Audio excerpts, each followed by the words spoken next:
All right, peace, peace. Um, I like to say I thank the Creator for allowing us to be allowing me to be in His presence once again. We're going into part three. It's the war between the male and the female. Um, I like to first thank the Creator for everything that He has done for me, the things that He will do, and the things that He's going to do. Um, this is the Shabbat for me. I don't know if you serve the Shabbat, those who will come in and those who will watch later on. I don't know if it's the Shabbat for you, but it is the Shabbat, the symbolic Shabbat for me. Because, like I said in part one, there's only one Shabbat, and that's what we're supposed to be working towards. Because that's where the Most High is. Most High is not anyplace else. He's in His Shabbat right now, according to Scripture. Now, it's up to us, rather not, if we choose to want to be in the Shabbat or not. But if we choose not to want to be in the Shabbat, then we would be depart from the Creator, because that's the purpose of why He have created us. He created us to be able to take care of His creation, not my creation. It's His creation, and we supposed to be able to um, bring things to the point in this possession of ours that He have given us to make sure it resemble what the Creator has designed it for it to resemble. Now, um, I don't know what this is over here.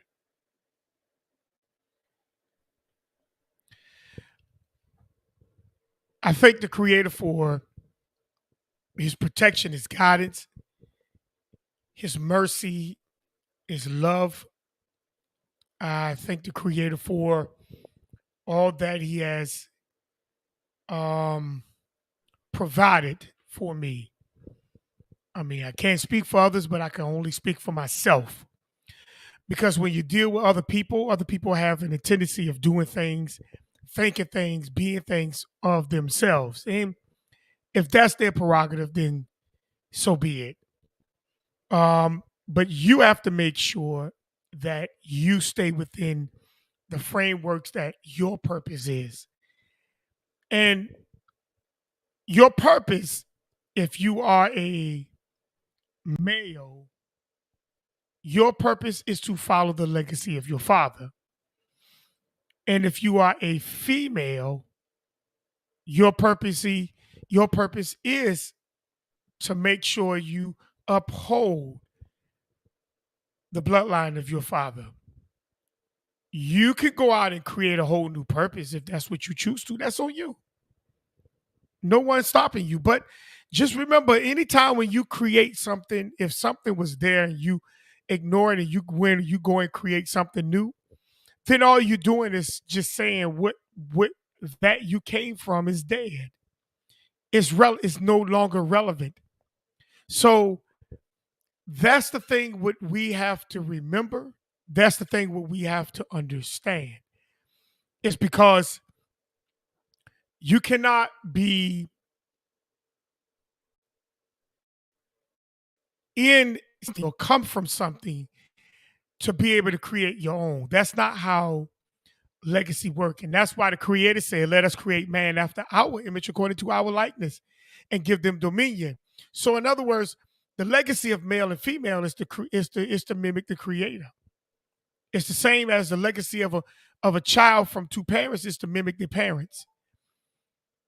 But the moment I stop mimicking what the creator have designed for me and designed a purpose for me, what I'm pretty much saying is the creator's dead to me. I'm out there. I'm just doing my own thing, and that's the same thing when it comes to parents. If a child tell you that they're not following your legacy or they're not flowing within the legacy of you, they're pretty much saying you're dead to them. And so this is the fight. This is the war that is between male and female.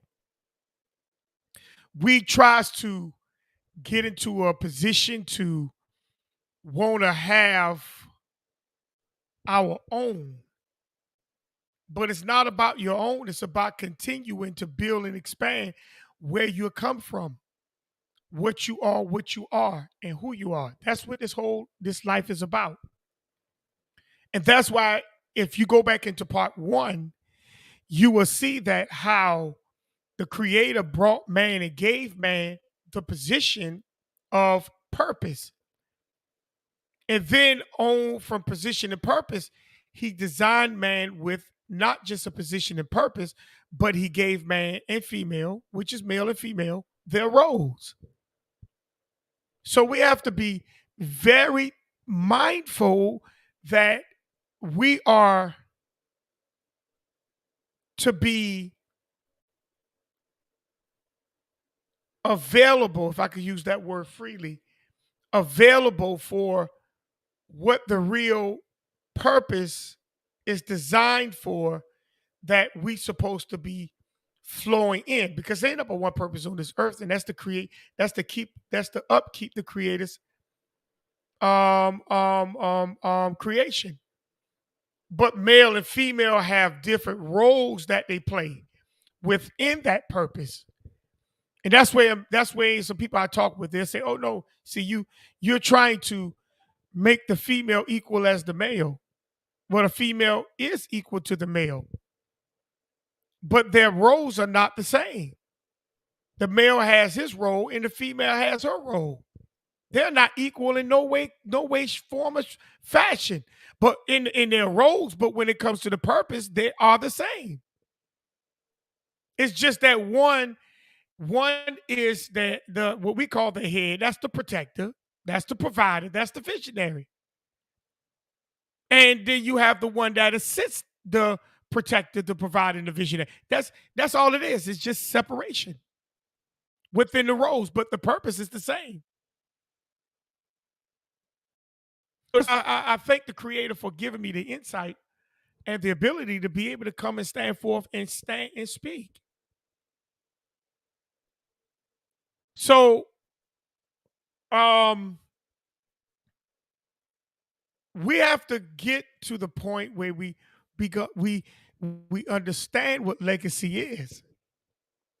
The male and the female builds the legacy for the child. And that child's supposed to uphold that legacy of of those parents.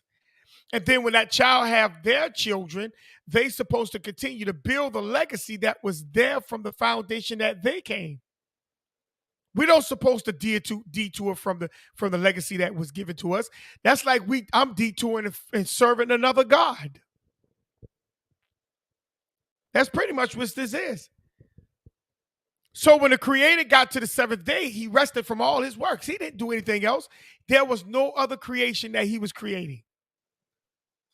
Because everything, as far as like legacy or whatever, is already there, established for the male and the female. So we have people that say there were other people that were created after the seventh day. No, there was never nobody created after the seventh. The second chapter only specifies what was taking place in the first chapter. That's it. And now the second chapter is going in more depth of what the first chapter haven't yet explored, hasn't expounded on. There was no two men made it on. There was no two men made on the earth. It was only male and female. There was male and there was a female that was made. That was it. That was it. You can't. I see you in the background. I'll bring you up in a minute. But the thing is that the legacy was already established for them to have something. Now, how do they get to the legacy of the creator? Now we have to go into what is called the creation of their roles. And that's what part two was talking about, the creation of their roles. because they already have the purpose. Now they're establishing, the creator is now establishing the roles of them. ROLES. And when you have the creation of the roles, now what happens then? They now begin to, in order for them to, he have to now, the male have to begin to operate in that role first. Then when he finds a wife, that's what the word woman means. It means Isha, wife. Once when he finds that wife can no longer, she cannot be his assistant or his helpmeet until they get married. So they go through what is called the ceremony. That's what the rib is about. That's what the bone of my bone is about.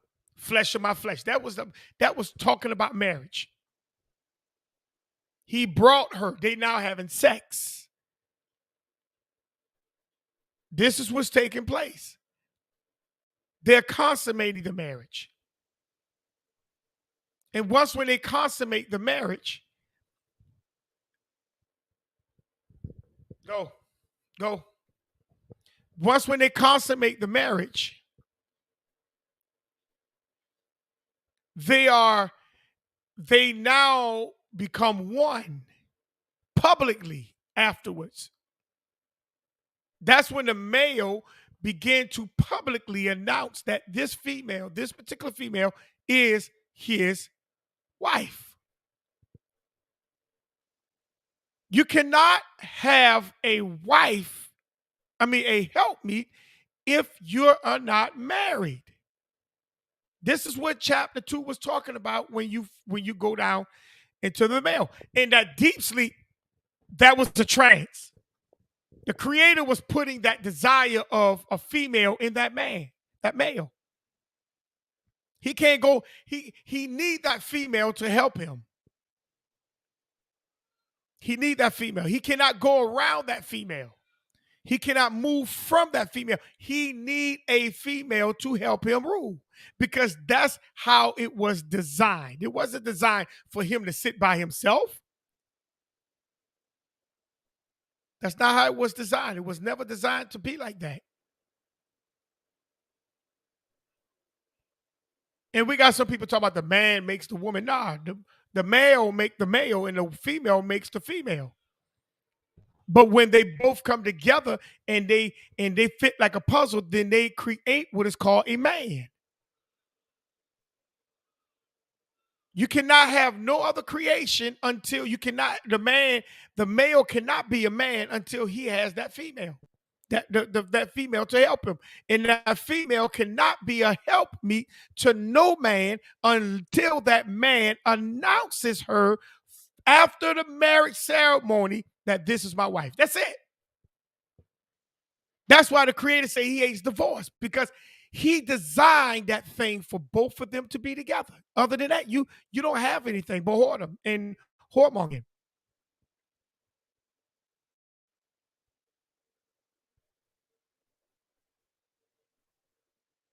We all have these roles that we're supposed to be playing within the creation of the creator. But we wants to operate outside of that role. And it's okay, because when you operate outside the role, it's cool if that's your choice. But just remember, time is not on your side. Especially when you realize the reality of truth. Time ain't on your side. Time is, you got to rush. You got to begin to move and do what you're supposed to do. But see, we get caught up in life. And this life is full of witchcraft. This life is full of hypocrisy. Go. This life is full of regrets and downfalls, pitfalls, traps. And we feel like we have time to get things together. And it's okay. To me, it's okay. It's okay. Because when your day come, you have to give an account for your transgressions and your the things that you've been doing.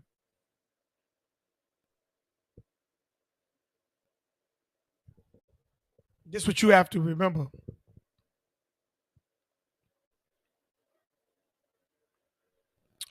So without no further ado, we're going to go ahead on and get into part three. We're gonna get into part three. The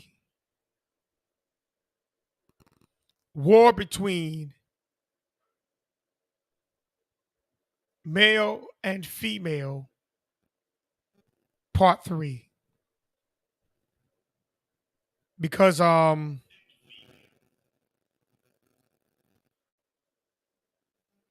we have to understand, make sure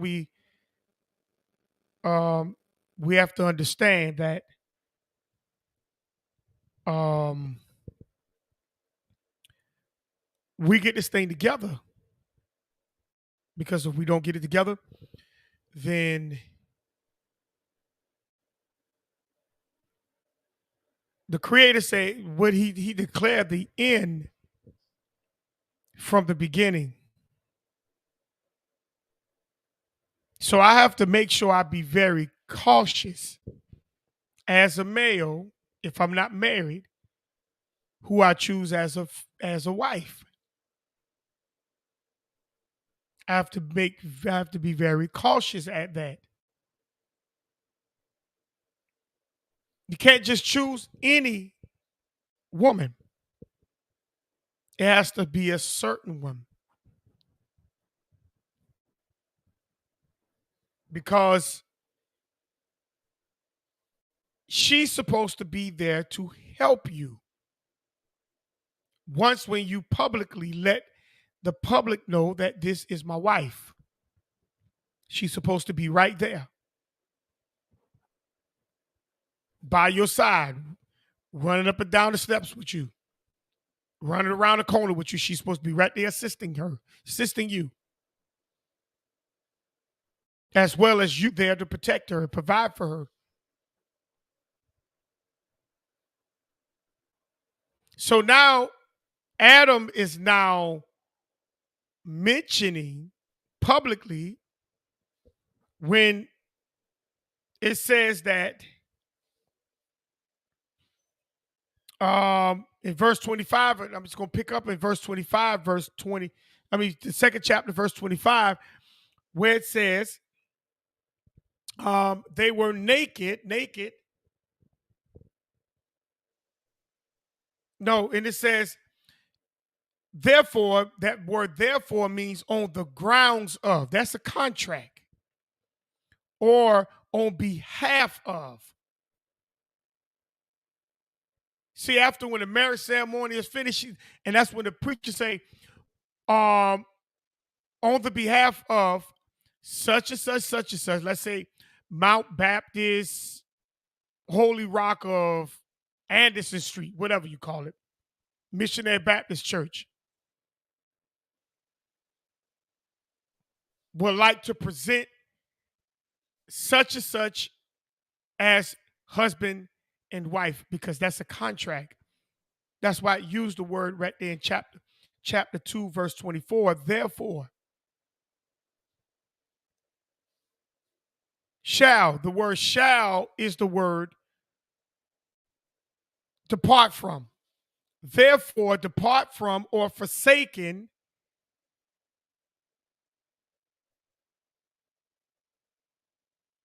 shall forsaken father and mother and cleave.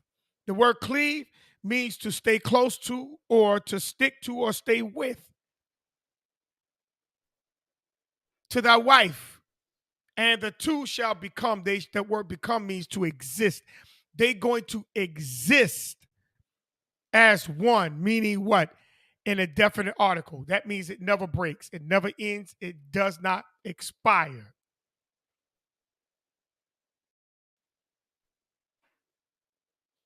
So that means that the covenant that the two have made does not expire. It's there eternal. It's an eternal covenant. Okay. Then it says, and the two, and they both were what? Both means combination. Both meaning that those two were naked, meaning bare. They were bare, meaning what? Without addition. Do you know what it means to be without an addition?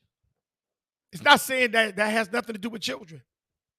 Meaning that when they begin to now publicly show that they are both married, there's nothing more that needs to be added into that marriage. They have everything that they have. That's it, period. There's no additions.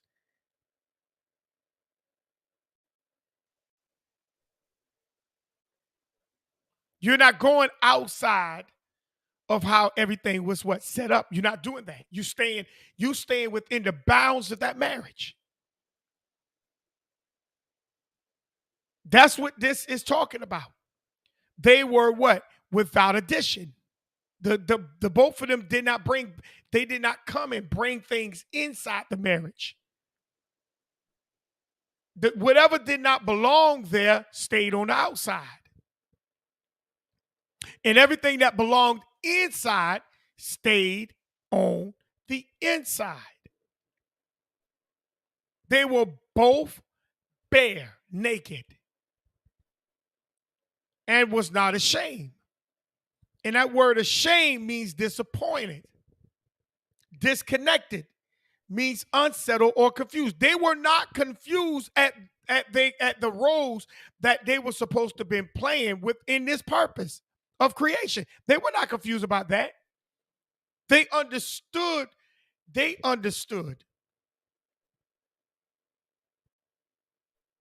themselves. They understood everything about what they were supposed to be fulfilling. That's why it says that they were not ashamed. They were not ashamed that what was supposed to stay on the outside stayed on the outside. They wasn't ashamed of that. They wasn't ashamed of putting what was in out to be out. They wasn't ashamed of that because it was about the marriage covenant between them two that the Creator has set up for them to be able to rule together.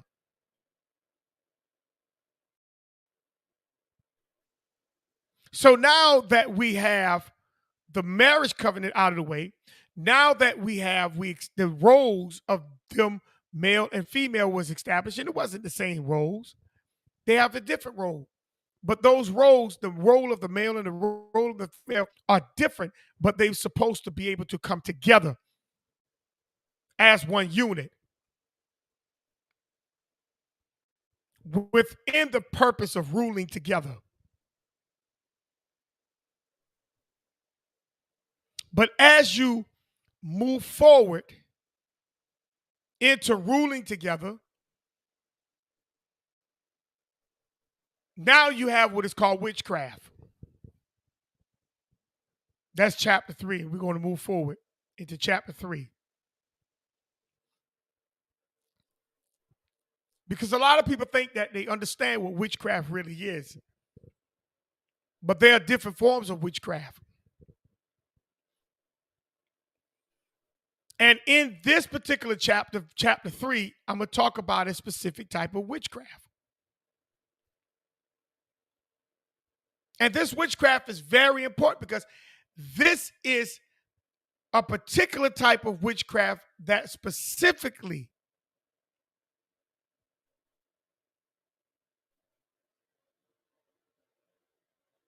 go after the mindset of weak individuals. But let me back up now. Let me back up to back up to part 2.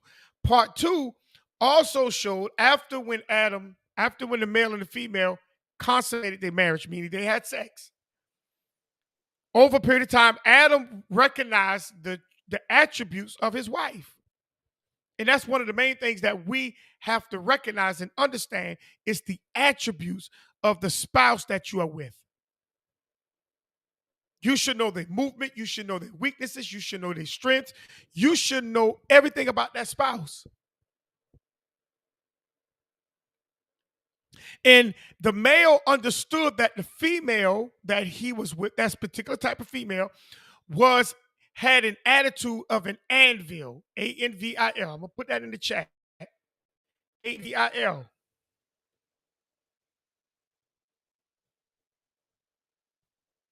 And you can look at you can look that word up, anvil.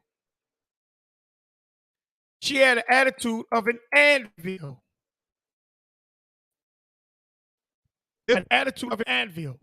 And an anvil is one of those little, if you look at a cartoon, like especially like Tom and Jerry, um, they have these little metal black things. Look like on the top it has like a little arrow. And the anvil is what they use to bend metal. And the female had that type of attitude that she can persuade, sway, or she can do what? She can she can influence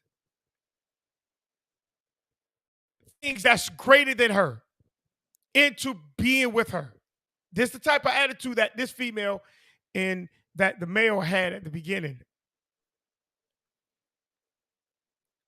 So I just want to kind of back up to let you because I knew I skipped something, but he recognized the attitude, the contributes. He recognized the mindset of the female that he married. The qualities that's going to benefit him. That's supposed to only benefit him. So now we're moving into chapter 3, verse 1 of Genesis. And I labeled this particular one by in part 3 is witchcraft. I labeled that for a reason. I labeled that for a reason. Because now we're dealing with witchcraft. Okay? It says, now the serpent was more subtle than any beast of the field, which the Creator had made. He said unto the woman, yea, has the Creator said, you shall not eat of every tree of the garden. Now, I understand how a lot of people see this verse. I understand that. I get that. They look at a man, or some people say, well, the snake back then was talking. Or the Bible said there's nothing new under the sun. So there ain't no snake ever was talking like that. Well, the devil got into the snake. Well, if you stay with me, because I have many parts, I think I have 5 parts to this series. We're going to talk about who the devil is. But anyway, that's something for another, that's another point for another time. Okay? So the serpent came to the female. The serpent is an image. Okay? That's an image. Sister Yakani, you come on back up if you want to say something. You can pop up, you can pop on back in. I'll bring you up if you want to say something. The serpent is an image of a man. And this person practiced divination, fortune telling. Now, we have to be very mindful that people around you do practice spell casting. Now, we leave in, we say, yeah, they got to have a person with a stick and a witch hat, or a person in a warlock uniform, like a cloak and all that. No, that's not how people, that's not how people dress. People dress just like you, dress just like me. And they practice this stuff undercover, not knowing. People on your job even practice this foolish. That evil stuff. That's why the male had to be very careful at who he married, because he had to make sure that this person who he married does not cast spells. That's wicked. That goes against him per se, as into him getting to the Sabbath and him staying within the tree of life mindset. And I'm gonna show you what the tree of life really is in a minute. Just give me a second. Because the Bible specifically tell you what that tree was. So we're talking about someone who's practicing a phenomenon, spell casting or divination. They're practicing divination. So witchcraft is a type of magic. This is what witchcraft is. It's a type of magic that involves casting spells. Okay? Casting spells. So now when we're talking about casting spells, we're talking about divining the future as well, meaning you're telling the future. You're bringing the future into focus. That's witchcraft. That's witchcraft. Casting the spell to use word thoughts to be magic, especially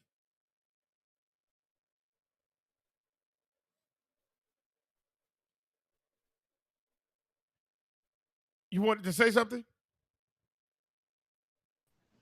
Oh no, not right now. All right. It's especially in order to have an effect on someone. So when you're talking about spell casting, it has to have an effect. You're looking for that thing to have an effect on someone. And a lot of times, we don't even realize that people are casting spells on you. That's why you have to be very mindful.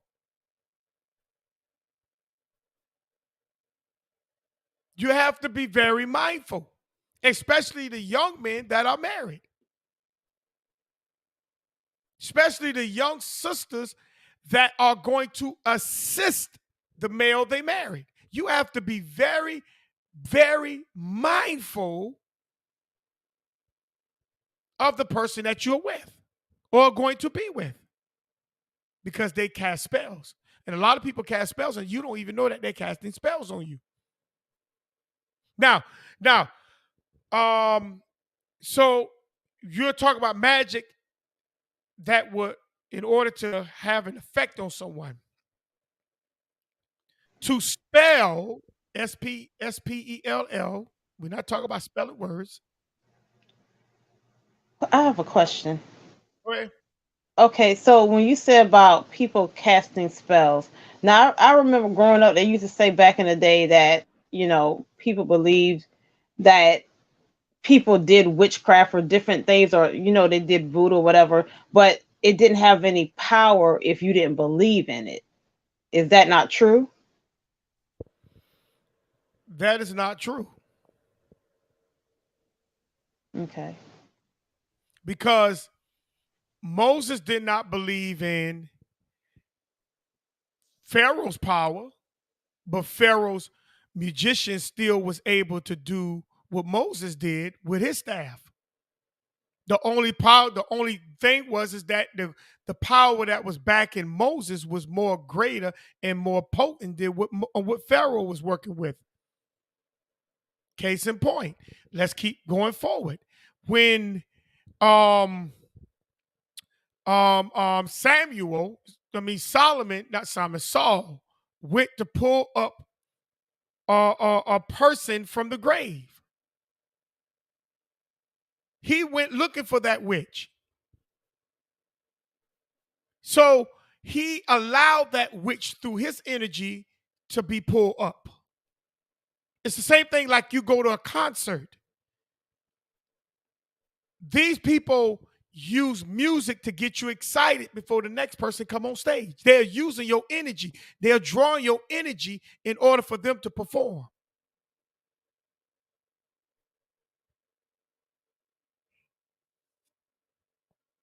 Same thing like what they do in church. They get you excited before the preacher come up.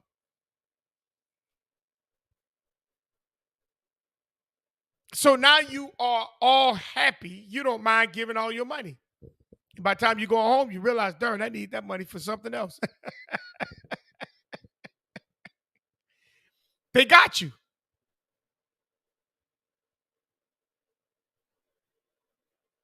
Witchcraft is there to remove you from you. Because that's what it's called, spelling.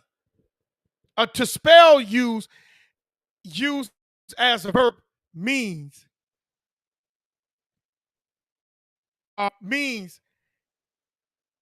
to take over some work temporarily. This is a spell. It's to use to take over some work temporarily for a short period of time in place of another person. So they are there to get you into another position that you don't belong. And you don't realize at that moment you casting the spell. That's witchcraft. Excuse me, there's a question in the chat. Yeah, I just put it up. Oh, okay. You don't even realize that you cast the spell. You don't even believe that. Case in point, I could be on my job. And for me being on my job, I could be training somebody. And all of a sudden, this person who I train done jump past me. They done jump past me. Not knowing that they don't have the credentials like me, but they claim they'll become greater than me. That's witchcraft.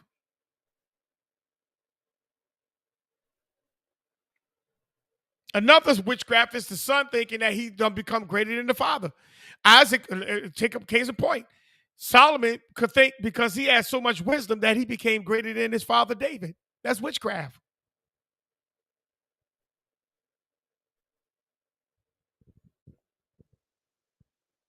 Question in the chat, it says, so I know anyone can practice witchcraft, but does it necessarily work when anyone does it? Or are there certain beings who have the ability to fulfill it? Witchcraft is only practiced by those who can actually do it. Everybody can't drive a truck. You got to practice this thing. So witchcraft is something that is practiced in order to become effective. Somebody have to train you into those things. Somebody have to show you how to do certain things to be able to get certain results. That's how witchcraft is. And then what happens is you pass that thing down, you pass it down to the next generation, or you pass it through what is called like a job or whatever. You pass that witchcraft down.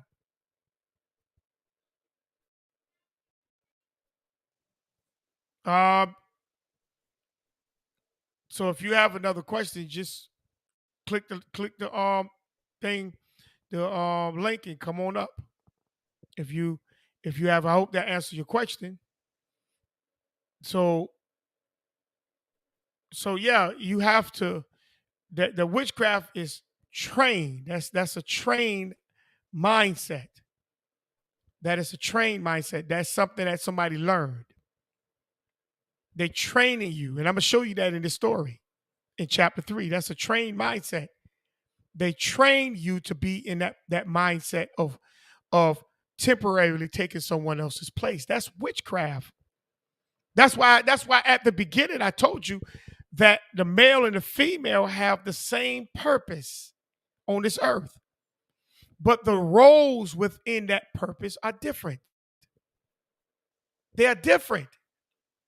The male role do not overlap the female role, and the female role does not overlap the male role. They have to, they play themselves out together within the rim of their roles. But their roles supposed to come together as one unit.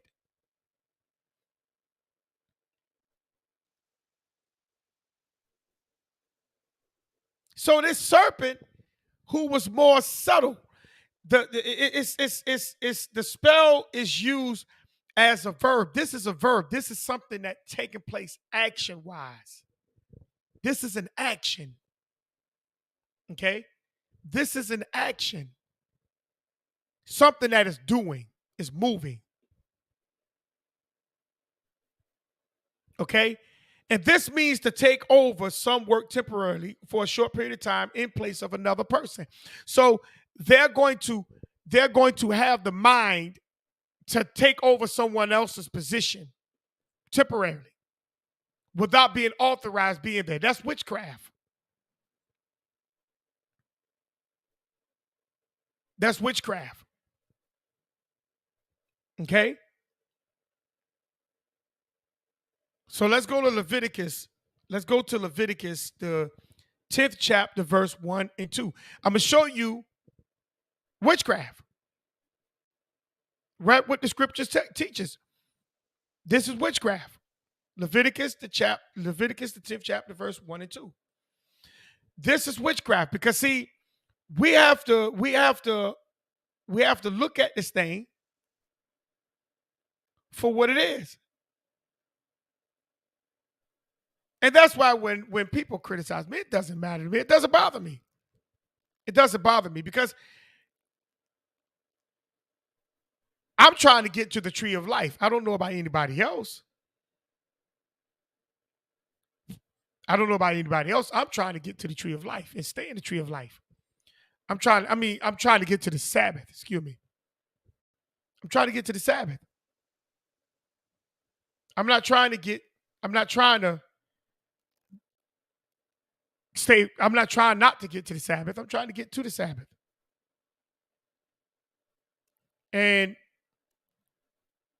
that means you have to stay within the tree of life mindset. Okay? So Leviticus, this thing acting up. Hold on.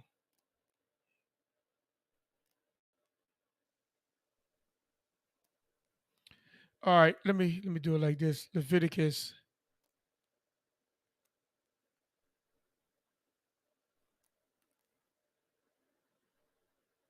All right, Leviticus, the 10th chapter, verse 1 and 2. And this is what it says here.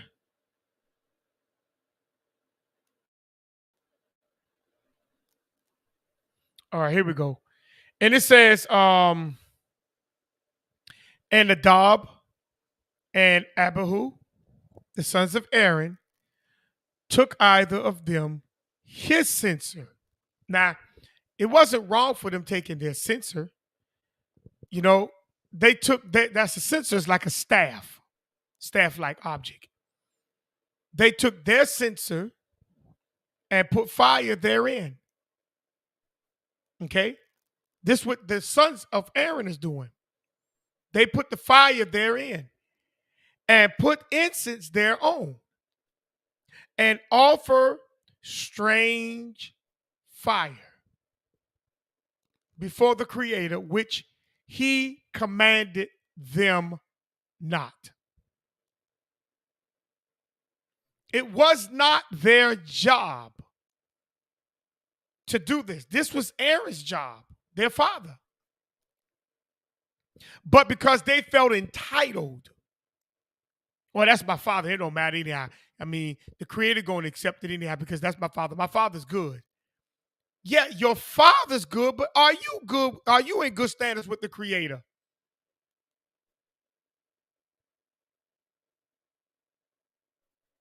They don't even realize they just committed witchcraft.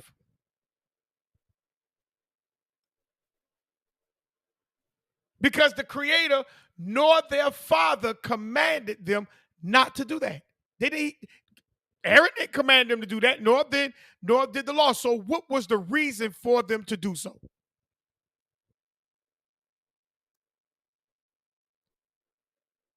What was the reason for them to cast that fire before the Creator?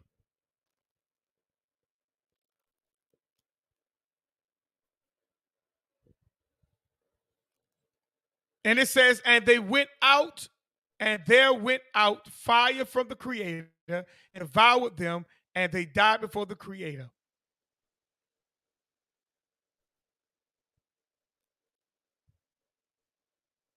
See? Why did the Creator do that? Because it wasn't designed for them to do that.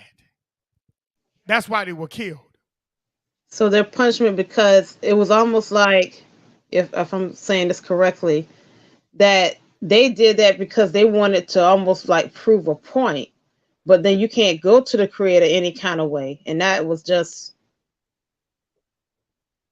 Right. disrespectful. Right. It was disrespectful. They couldn't go to the Creator all kinds of way. And plus, it wasn't their position to do that. It wasn't their position to cause that fire to burn, because now you're dealing with the incense. You're dealing with incense and you're dealing with sacrifice.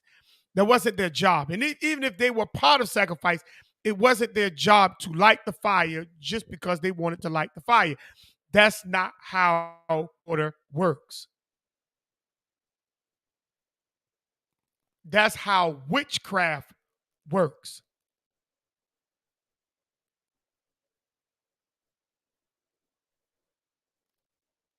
Witchcraft is using energy freely.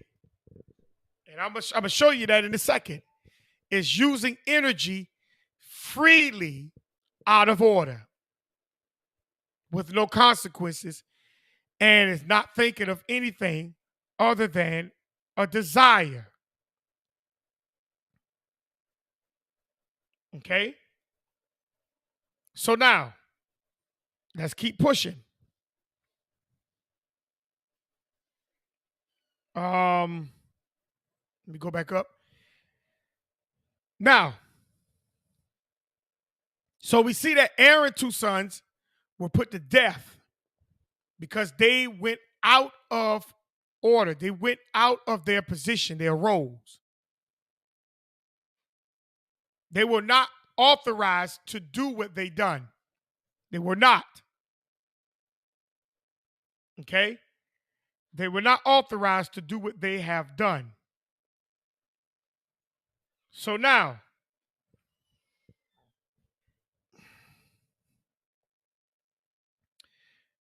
hold on. Just give me 1 second. Let me plug this back in. I took it out the thing.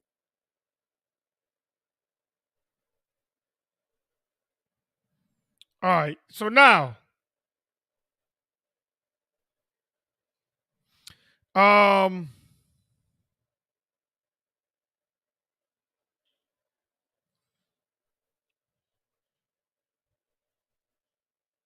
this serpent in this particular chapter was one who was literally casting spells.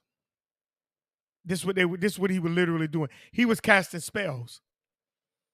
His job was to turn the mindset and put them temporarily in something that they didn't belong in. Okay? Now that word, now let's break that word down. It says the serpent.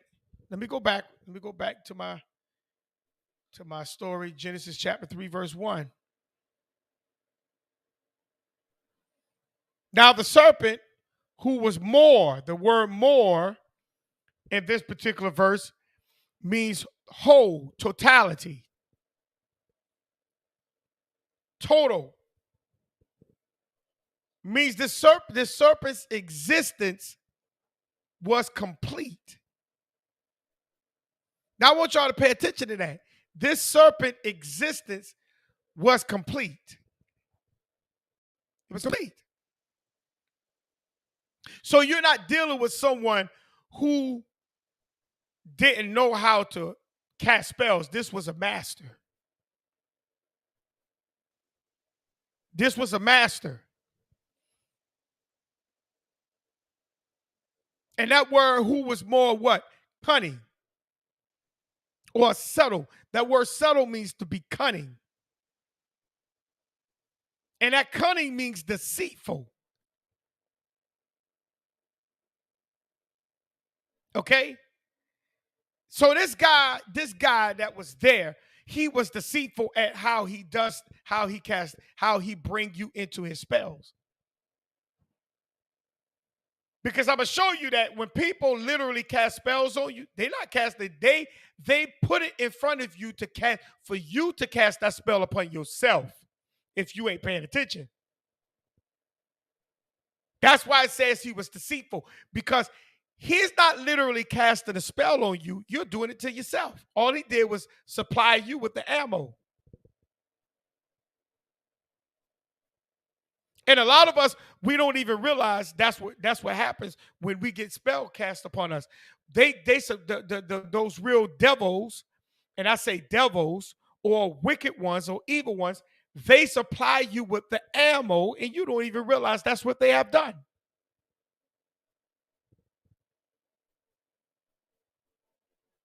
Cunning means sly.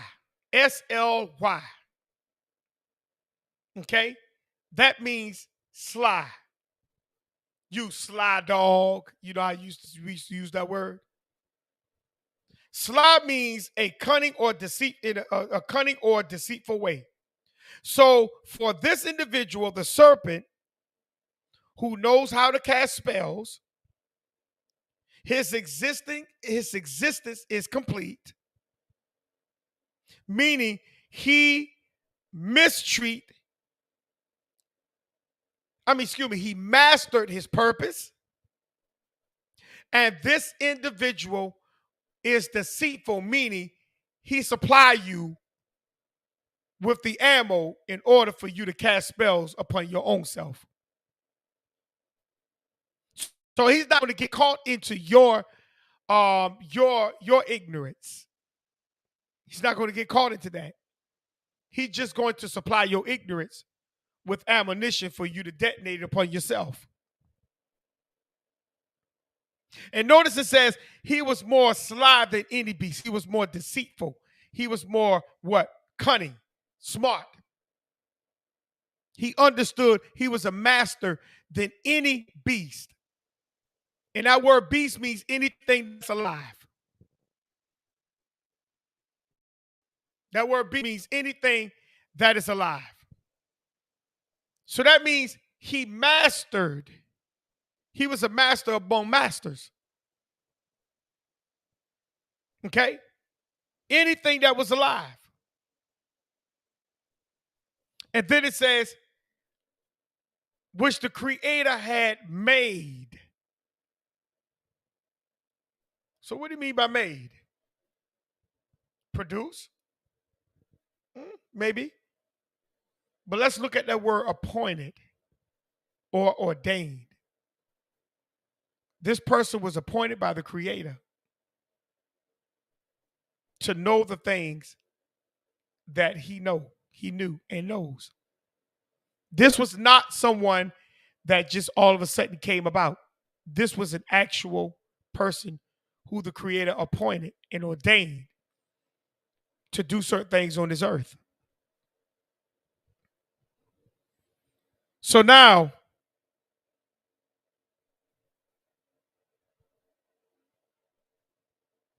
nothing can get greater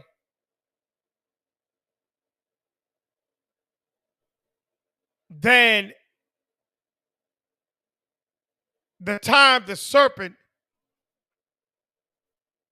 in the time of the serpent, because he was a master of deceit. Now, like I say, notice this. What he's doing, the serpent is going to bring the ammo to the female. So the first thing I want you to understand is, notice that the serpent approached the woman, the wife. Because if you look up the word wife, I mean, the woman, it means wife. He approached the wife. Okay?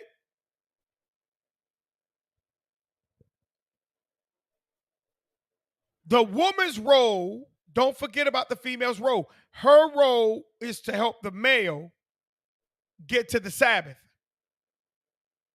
and to help him keep him in the mindset of the tree of life. Okay? That's her role. Her purpose is to help the male keep the flow and pattern in how the creator created his creation. It's to help the man upkeep the creation. That was his role. Okay?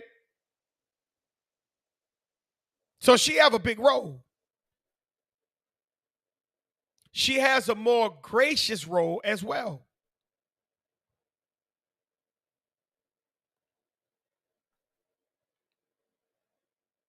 So the serpent approached the female, the wife. And the female is supposed to do what? Keep the man in the mindset of the tree of life and help him get to the Sabbath. That's her role. And I want to keep repeating this. Okay? And the enemy who understood this knew this. He knew this.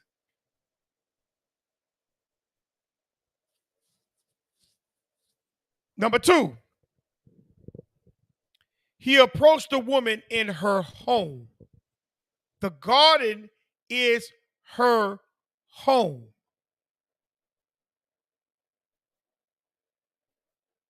Now, I want y'all to pay very close attention to this. He approached her in her home.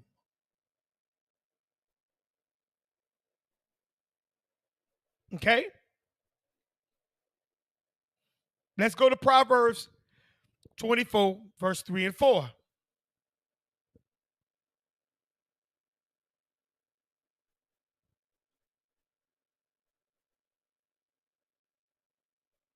Let's go to Proverbs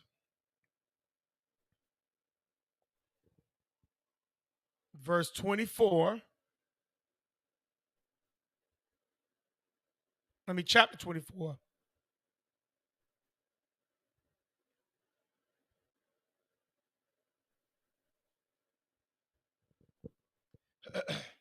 And we're going to read verse 3 and 4.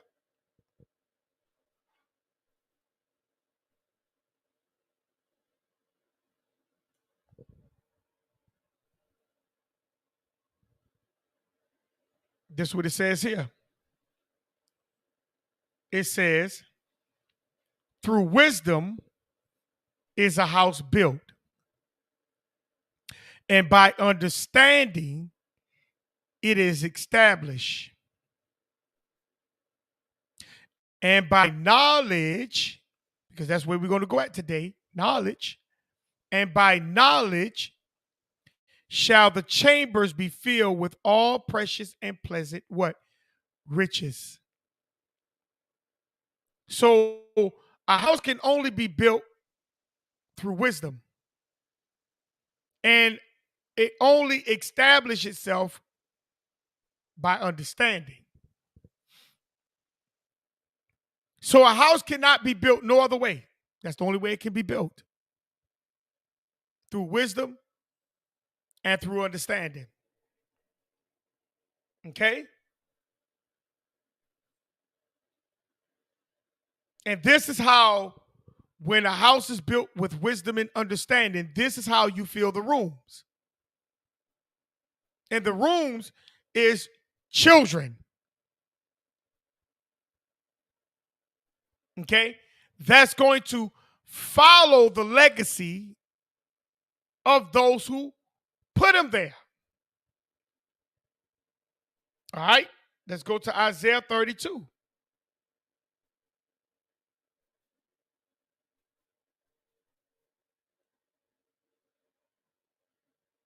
Let's go to Isaiah 32, chapter 8. No, 32 and 8.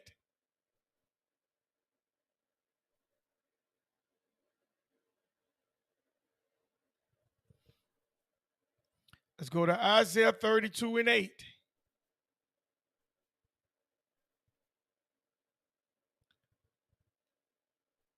But the liberal devises liberal things, and by liberal things shall he stand.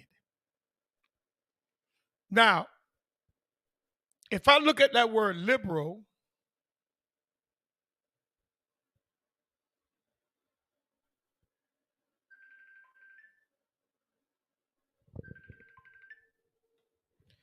if I look at that word liberal,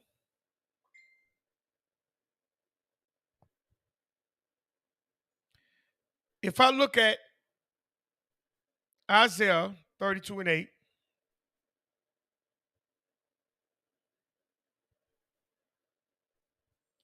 and I look at that word liberal,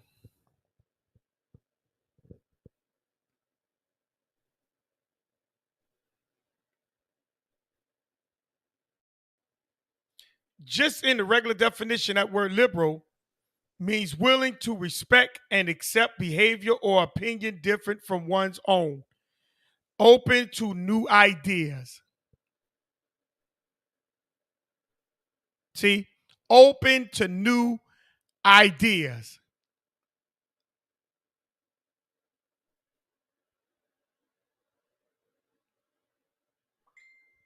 Listen to that. Open to new ideas. But an open mind devises open things. And by open things shall he stand. How can I stand being liberal? How? That means I'm willing to do anything. And that's why when I look at verse 9, it says, "Rise up, ye women that are at ease. Hear my voice, you careless daughters. Give ear unto my speech."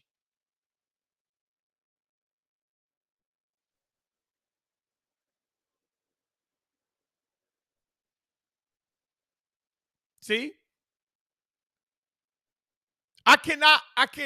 You cannot be a wife and be liberal.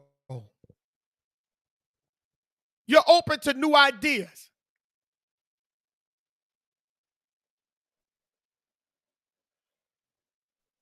Because new ideas bring witchcraft.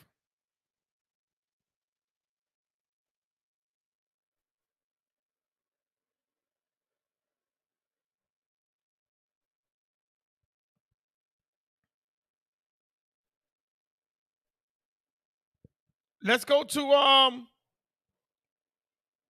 Proverbs 3 and 33.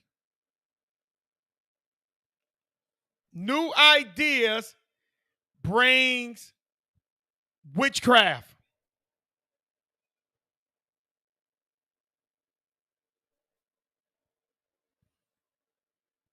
We have to be mindful that I could sit here and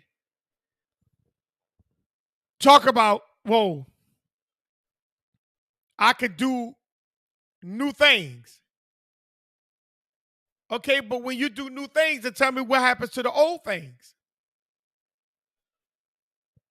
See, we allow new things to come on. So when you allow new things to come on, you got to stand on that.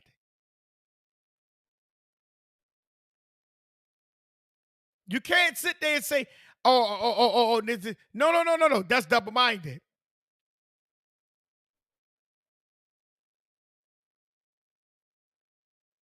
See, this is how witchcraft is birthed, because we trying to bring in something new.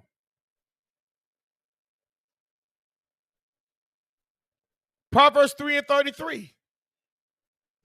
I have it. It says, The Most High's curse is on the house of the wicked, but he blesses the house of the righteous. So the Most High only blessed the righteous house, not a wicked house.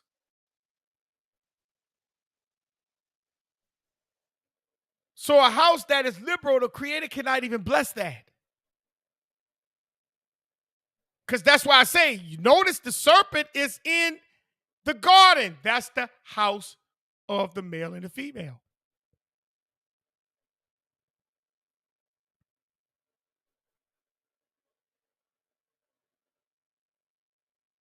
That's the house of the male and the female. And the curse of the Creator is the curse of the Creator is on the house of the wicked. But the Creator only blessed the habitations of the just. So if the house is wicked, then how do the Creator hears the prayers of that the house? How does he do it? So let's move to the next verse. Let's go to Genesis 18:19.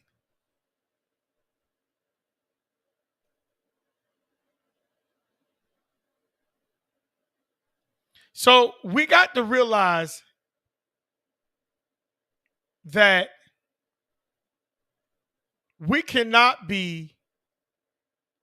have to be very mindful on how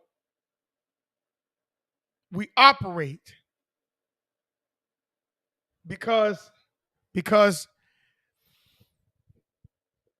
you're going to, it's the survival of your house. That's the reason why you have what is called foreign invaders. They are here to invade, to take over. They're not here to be friends. They are here to take over. So Genesis 18:19 says, For I know him, that he will command his children and his what? Household, what? After him. Not after a neighbor, not after a job, not after a store or a movie or a football team. It's after him.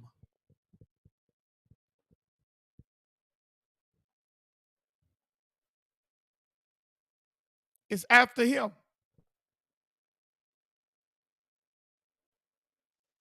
And they shall keep the ways of the Creator, to do justice and judgment, and the Creator may bring upon Abraham that which he has spoken of him. So in other words, if his house is not after him, then how can that man be blessed?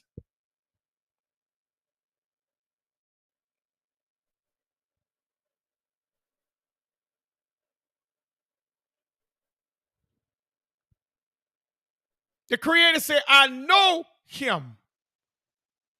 Meaning the Creator know that the relationship that him and Abraham has is a solid one. That's why he said that he will command his children and his household. That's two things.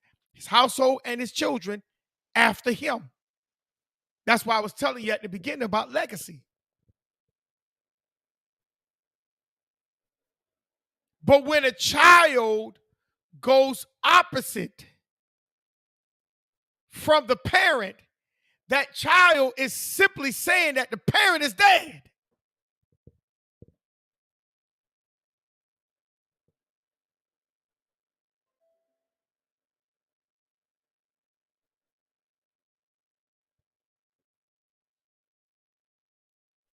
So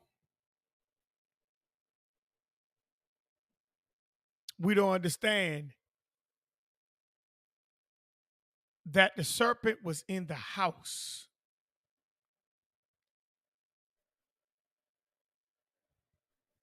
And that witchcraft in the house, he goes after the one that, because the whole job is to stop the male for getting to the Sabbath. That's the job of your enemy, is to stop the male from getting to the Sabbath. And the job is to attack the one that helps him, secure him. That's what a helpmate is. It's a secure. I'm gonna put it in the chat. It's SUCOR.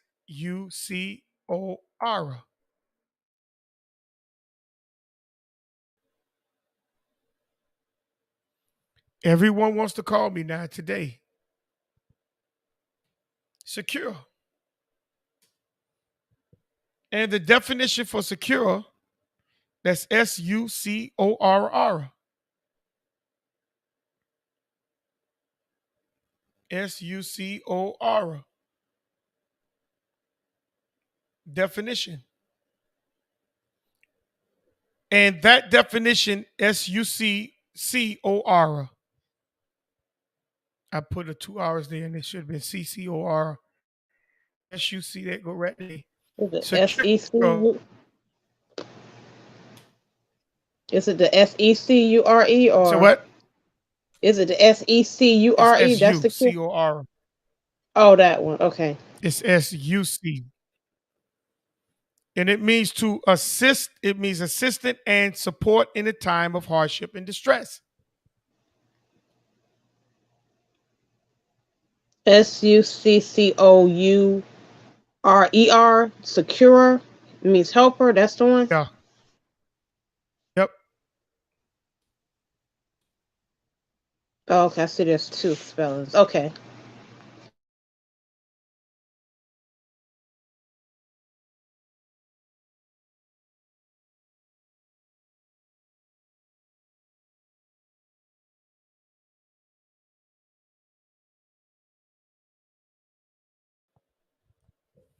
So that is her job. Her job is to secure the man, the male, not the man, the male. So that they both could get to the Sabbath.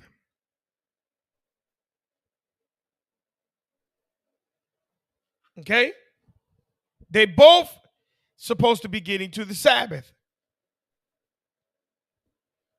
So if we go back to Genesis, the second chapter, the third chapter, and we're going to pick up back at verse 1.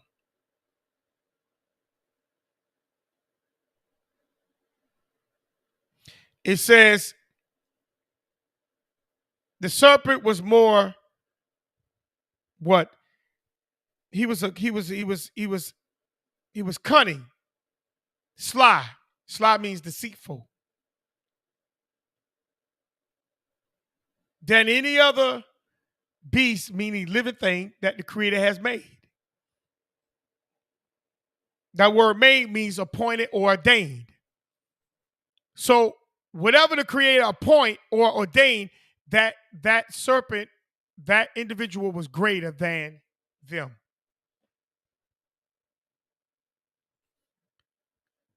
So he now is questioning the female. He's questioning the wife. And they used the word yea. Yea, if you look that word up, yea, that means furthermore or also, meaning that they already been having a conversation.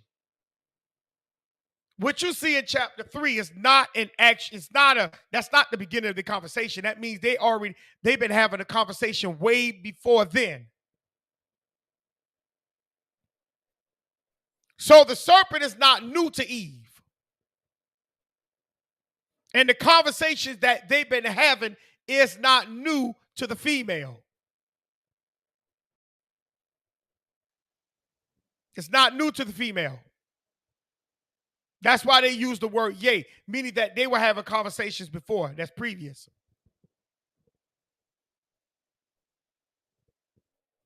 That's why yea means this, denote additional, especially if something is greater, meaning additional. Because in chapter 3, what you're getting ready to see now is the greater conversation that was going to take place, that was taking place. See, they started out probably with subtle conversations. Here and there and here and there and here. They subtle conversations. Now in chapter 3 in Genesis, you're getting ready to see an escalation in the conversation because now there's a program or a mindset that's about to be pushed.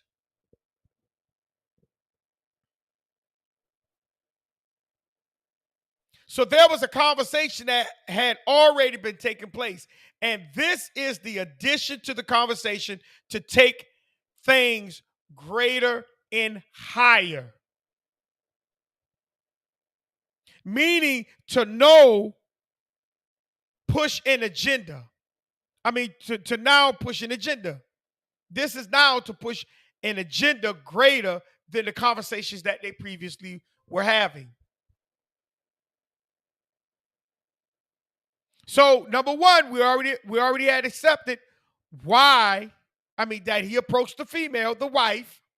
Number two, he approached the woman in her own home.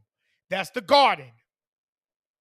The Creator created an enclosure and put the male there. And where do you think the female was? With him. That's their house. So here's the third question. Why would he approach the woman and not the male? Why would he do that? Because the woman's makeup, meaning her character, is a strong one, a strong-willed mindset. I'm not saying that the male was weak, but you got to take his help from him. You have to take his help from him. You have to put his help in a different direction because her job is to help him. Is to assist him. So if you take the help from him, it's easy now to remove him from the Sabbath.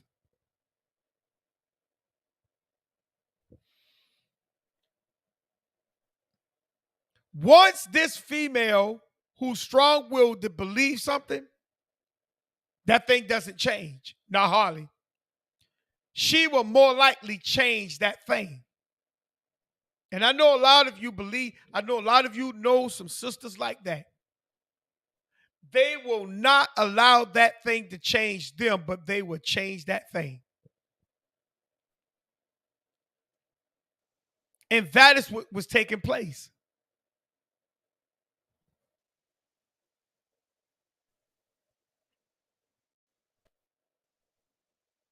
That's why in the scriptures it says, I'd rather be on the rooftop, in the corner of a rooftop, than to be in the house with a woman that has no decorum.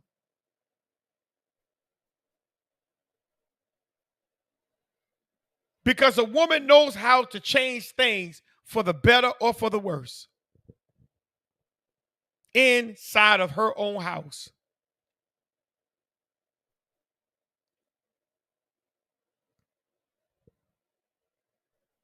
Case in point, let me pull it up. Let me give me a second.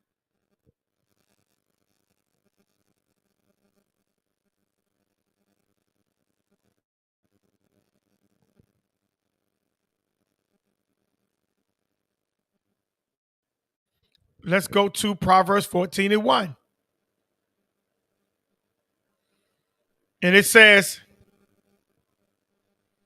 Proverbs 14:1.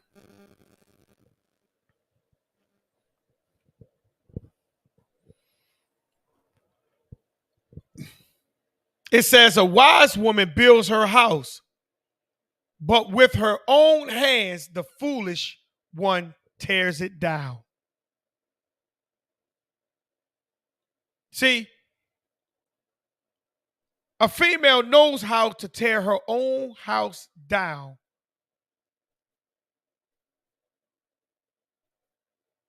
She knows how to do it.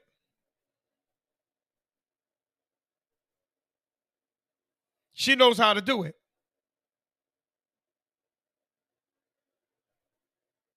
Proverbs 24:3. By wisdom a house is built, and by understanding it is established. We already read that. Proverbs 31:10. A wife of noble character, who can find? She is far more precious than what? Rubies.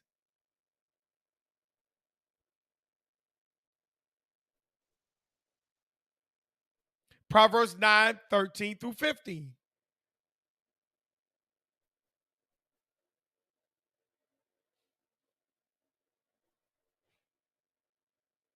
I'm just going to go to Proverbs 19:13. Well, Proverbs 9:13-15. A foolish woman is clamorous. She is simple and knoweth nothing. What is clamorous? What is that word clamorous? Clamorous means making a loud and confusion noise, expressing or characterized by vehement protests or demands, meaning she don't have no reason why she does what she do, she just do it.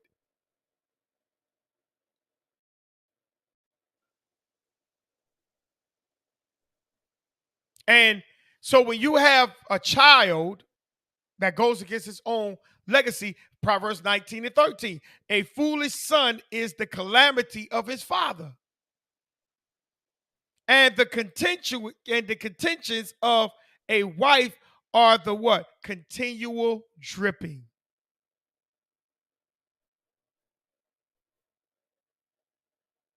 And this is what I was telling you earlier, Proverbs 21:9 and 19. It is better to dwell in the corner of a housetop than with a brawling woman in a wide house.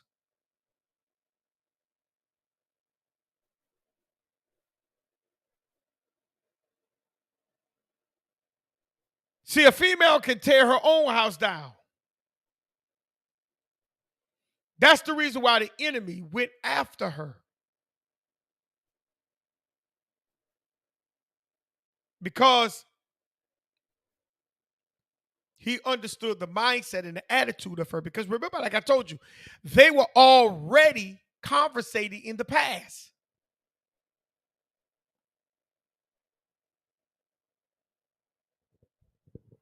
So, number 4,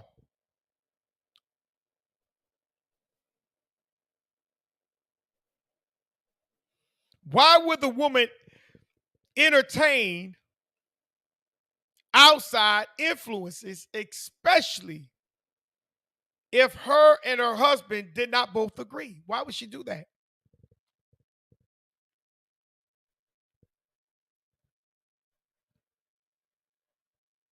Because the female psyche had her believing that the roles of them are equal. That's why it did not matter, rather, if the husband agreed or didn't agree. Because it's no longer a helpmeet, it's now equal, equality.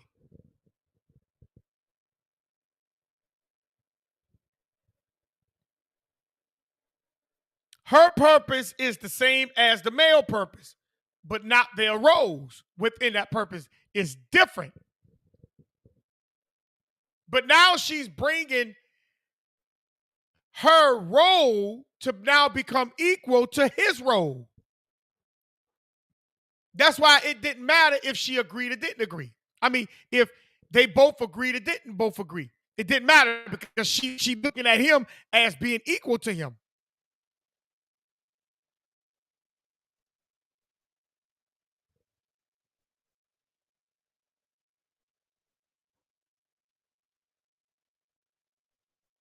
See, that this is the reason why she allowed the operation to go on in the garden. And it didn't matter if the male was there to approve it or not. She already got in her mind she could do that anyhow. She don't need his approval. See how the witchcraft coming in?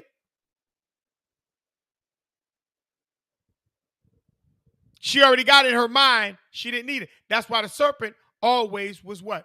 Talking to her.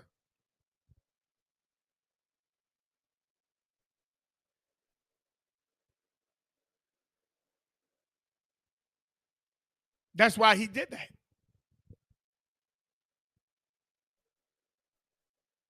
Number 5, why did she continue to allow outside influence to continue to dwell in her house?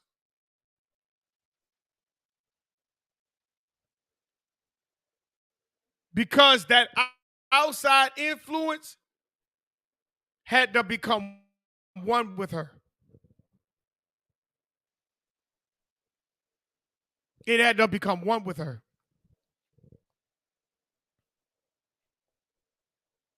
Peep game now.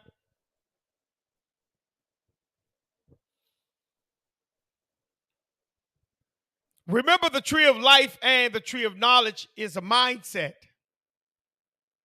It's a mindset. So you have to make sure you understand the difference. It's a mindset. And that's the reason why in Genesis it says he's having a conversation. Did the Creator say, you shall not eat of every tree of the garden? And you got to remember, the tree of knowledge and the tree of life is a mindset. Some people look at that as just actual trees. Those are symbolic gestures of a mindset that you're supposed to be in. Okay? I'm about to show you what the tree of life is.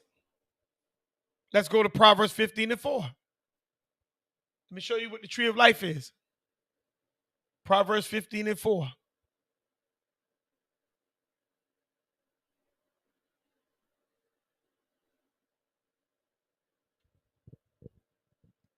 Proverbs 15:4 says, a wholesome tongue is a tree of life, but perverseness therein is a breach in the spirit. A wholesome tongue is a tree of life. So I have to be very careful at the things that I say and what I speak from my mouth.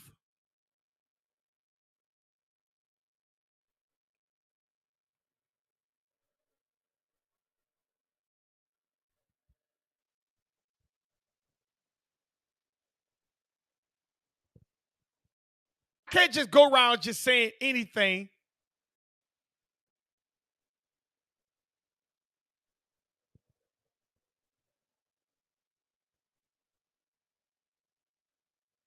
And think that the Creator's going to think that I'm headed to the tree of life. Let's look at this. Let's look at a scripture, Ecclesiastes, chapter 5, verse 2 through 6.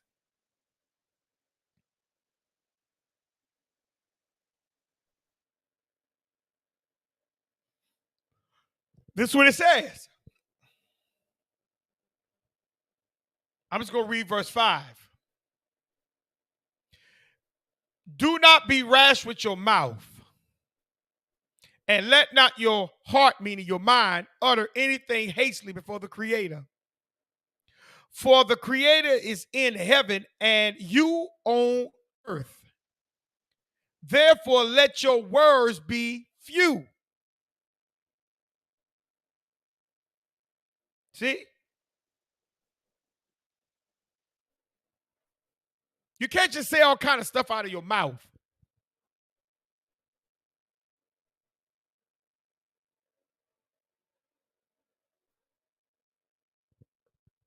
But we do anyhow. We sit here and say all kind of stuff out of our mouth, and then we think that the Creator is going to bless us.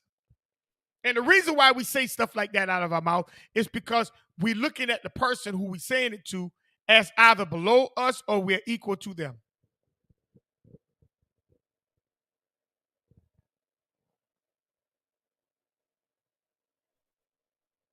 So this is what happens. So wholesome words, a wholesome tongue is a tree of life.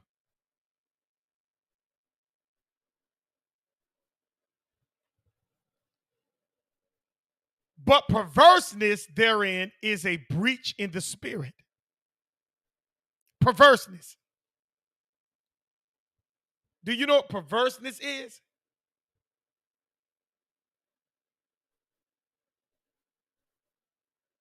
That's filthiness.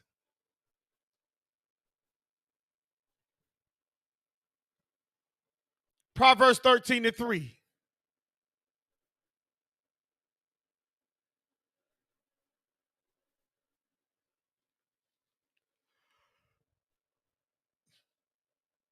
Proverbs 13:3. It says, he that keepeth his mouth keepeth his life. See? But he that open wise his lips shall have destruction. That's the reason why I have to be very careful at the things that I say.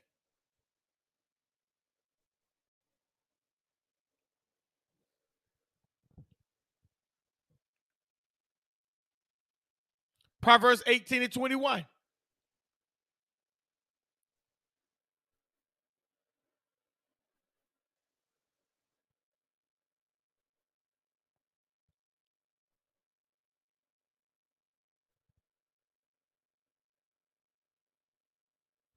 It says,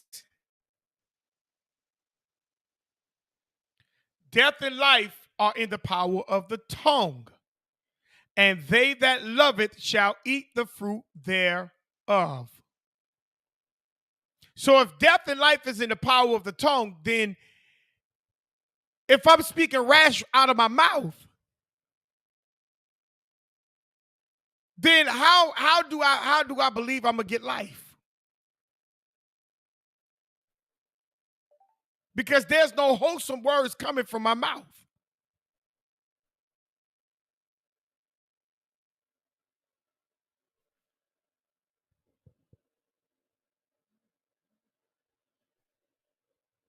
So let's go back.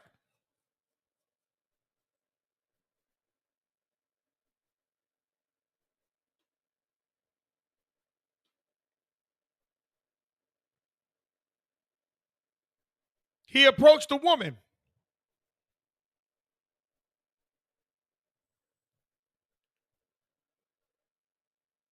And she said, but the fruit of the tree, which is in the midst of the garden, this is verse 3, the Creator said, you shall not eat of it, neither shall you touch it, lest you die.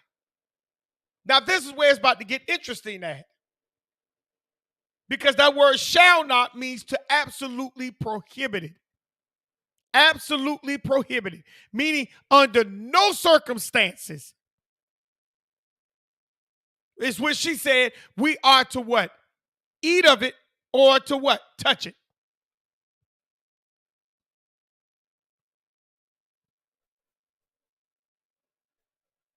So there is no reason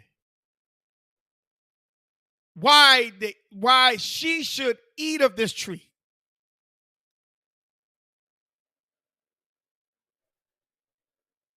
So I began to ask myself the question, why did the Creator put two trees there? It was a mindset.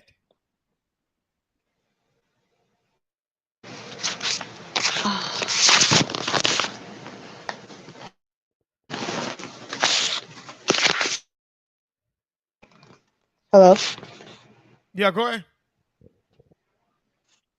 Oh, so does that mean about not entertaining it, or because she entertained that, that's the reason why everything happened the way it did? Yeah, she entertained it in her house. Yeah. Yeah, and I'm about to prove that.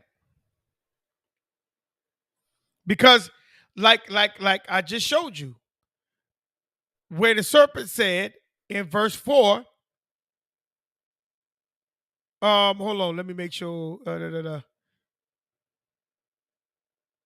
The word ye shall not. That's showing you that there was conversations going on way before that. No, the word yea. Yeah, the word yea. In verse 1, yea has God say. That's let you know that there was a conversation already taking place. They already was talking. So chapter 2 and chapter 3 are total different time periods, different periods of time. Adam is now married. I mean, the male and the female are married. And now the serpent is almost like they guess. And now the serpent is in their house. They having a conversation. They have conversation.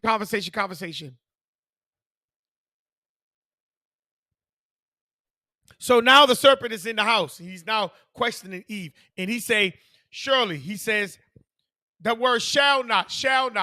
We shall not.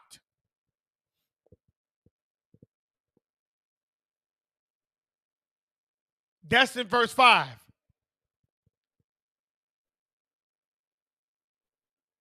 No, that's in verse 3. Shall not means absolutely prohibited. Meaning there's no excuse to be able to do this thing, what you're asking. And the word eat means to what? To devour or be wasted or to eat freely. So when you're devouring something, you're not chewing it. You're not breaking your food down properly. You just put it in your mouth, chew it, swallow. Put it in your mouth, chew it, swallow. Put it in your mouth, chew, swallow. Put it in your mouth, chew just a minute, and then swallow. And sometimes you don't even chew. You just put it in your mouth and swallow. That's devouring something.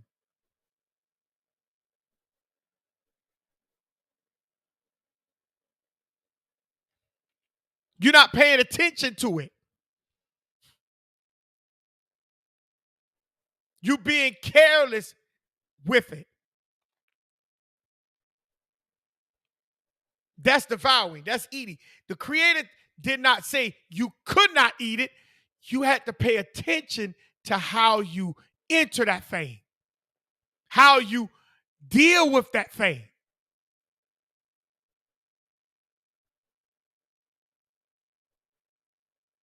When you come into the tree of life, you have to be very mindful at how you enter that mindset. The same way as the tree of knowledge of good and evil. You have to be mindful at how you enter that mindset. That's devouring something. You ain't paying attention to it.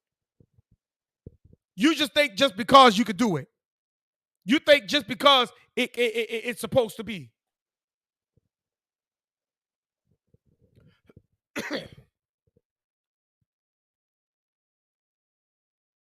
She told him, we can't devour that thing or eat freely of that thing. So when you devour something that's quickly that you quickly eat it. All of it, something, especially in a way that shows that you are very hungry. You put it in your mouth, chew for a second, and swallow. Put it in your mouth, chew for a second, swallow. And sometimes you just put it in your mouth and swallow. You ain't paying attention to how your food's supposed to be broke down in your mouth. And that's the same thing what happened with the female. She said, no, we can eat from every tree, but that tree in the midst, no, we should not eat nor touch it. We can't devour it or consume it or eat freely of it. No, that's not how this thing works.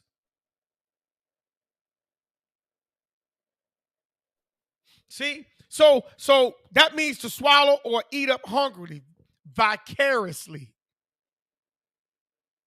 Or revengely. Let's go to Sirach. Let's go to Sirach, the 27th chapter. 27 and 12. That's in the Apocrypha. Sirach, the 27th chapter, verse 12.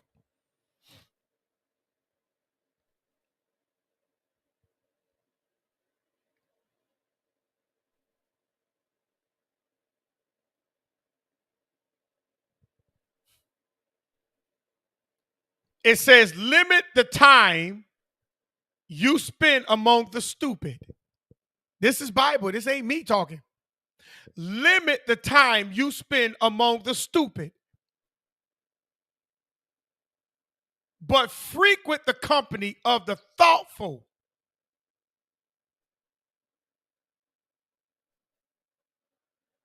See? Limit the time you spend among the stupid.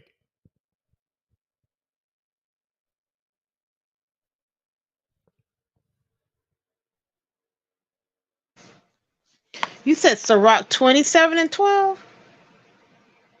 Sirach, the 27th chapter, verse 12.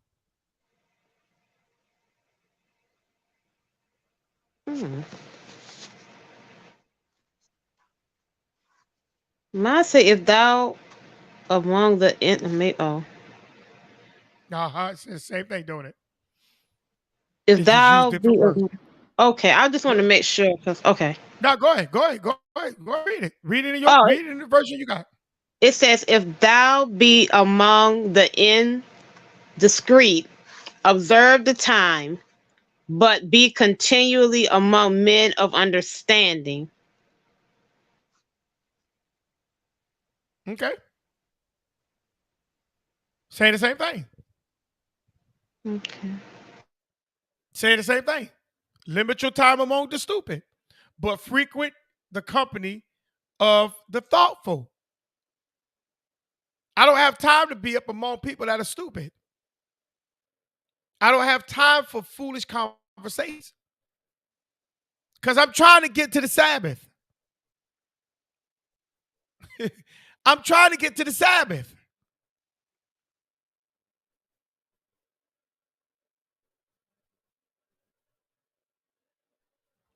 And that's why if I go to verse 13, it says the conversation of fools is offensive. So why do I need to entertain something that I know that's going to lead to, that's going to be offensive? And then what it says after that, and their laughter is wanton sin. The word wanton is of cruelty or violent action, deliberate or an unprovoked. See? They do stuff and say stuff deliberately that's unprovoked.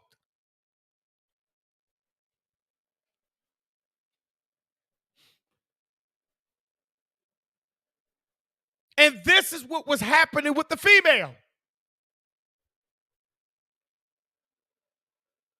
He got her into the mindset to want to what? To devour. She told him, look, we can't devour this tree. We can't just eat freely of this tree. We can't just be careless with this tree.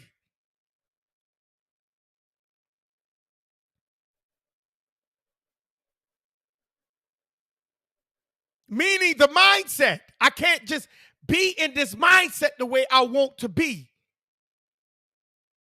I can't go into a mindset careless because if I do, this thing is going to not just affect me, but it's going to affect my children, my household.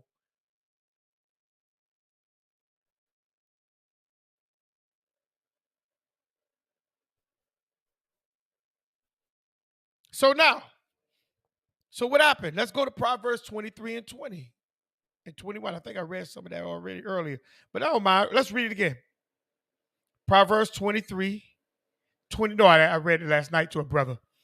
Proverbs 23 and 20.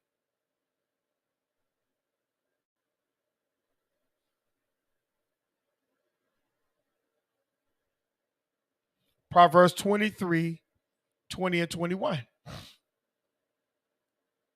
Because anything that I have is going to affect my house. Because the male is trying to get to the Sabbath. He's trying to get his house to the Sabbath. 20.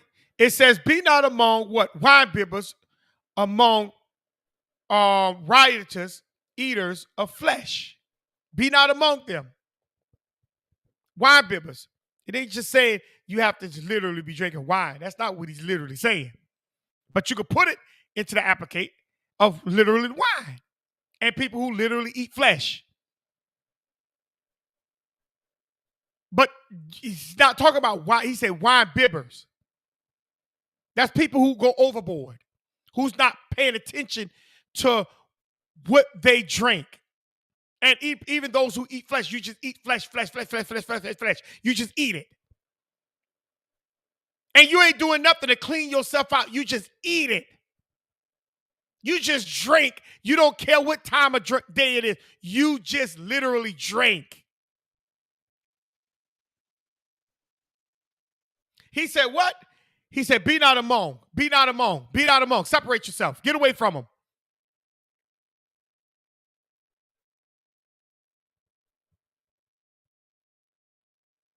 Verse 21 says, for the drunkard and the glutton shall come to poverty. Why? It's because they're going to always, when they finish drinking and they ain't got no more, guess what? They're going to spend all their money, all their time on nothing. It's fruitless.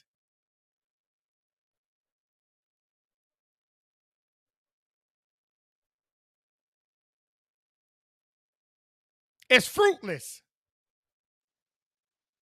And drowsiness shall clothe a man with rags. Drowsiness means lazy. Because he's not going to do anything to better himself. See, when you're drowsy, that means you can't see straight. And when you can't see straight, tell me how you think straight. You're all over the place. One minute you over here, next minute you over there, 1 minute you're this way, 1 minute you're that way. That's drowsiness.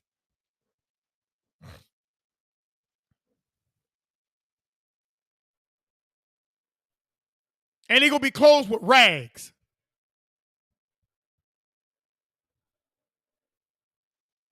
Let's go to Deuteronomy 21 and 20.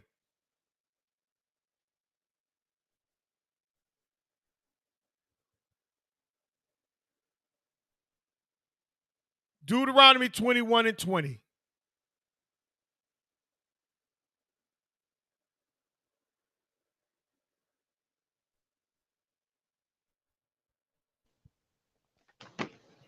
I have it.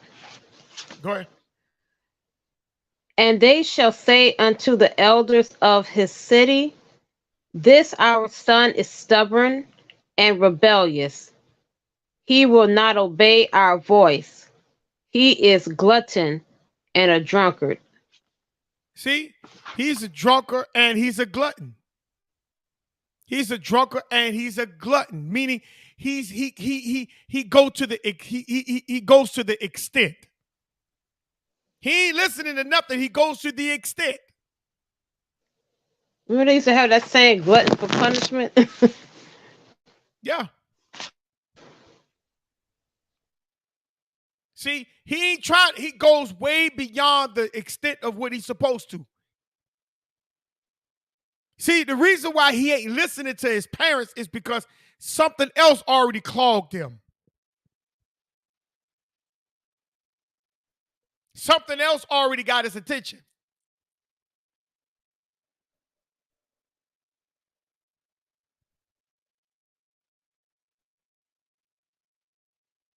See, in verse 21 says, and all the men of his city shall stone him with stones that he die. So shall thou put evil away from among you, and all of Israel shall hear and fear. But what we do, we want the witchcraft to continue to stay in the house.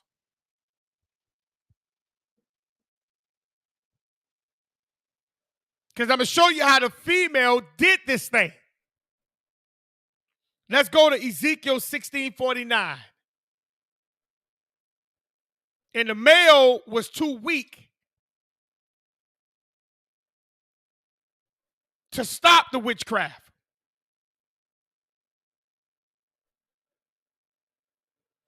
Ezekiel 16, verse 49.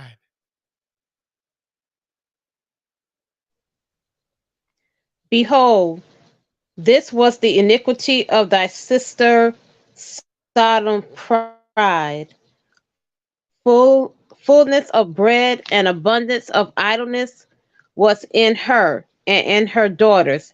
Neither did she strengthen the hand of the poor and needy. Go ahead, read the next verse. And they were haughty and committed abomination before me. Therefore I took them away as I saw good. So in other words, they were put to death. Because why?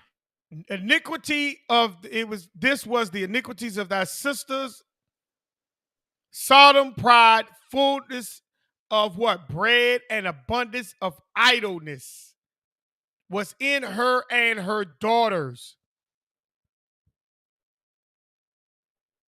Now, how could any man marry that? How can any man marry this? How is this would be a helpmeet to a male?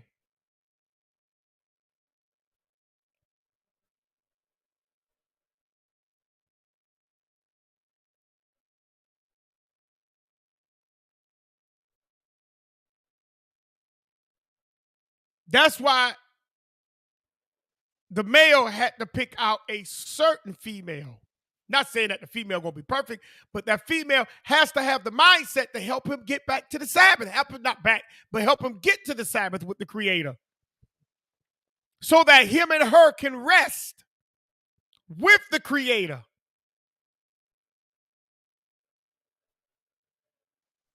But this, if you marry this, you're going to fight.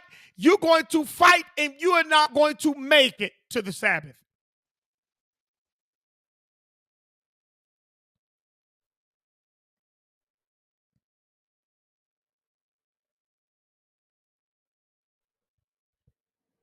Let's go to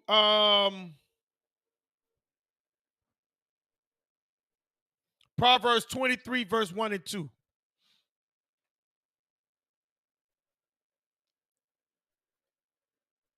That's why I say a female can build a house and she could turn right back around and destroy it.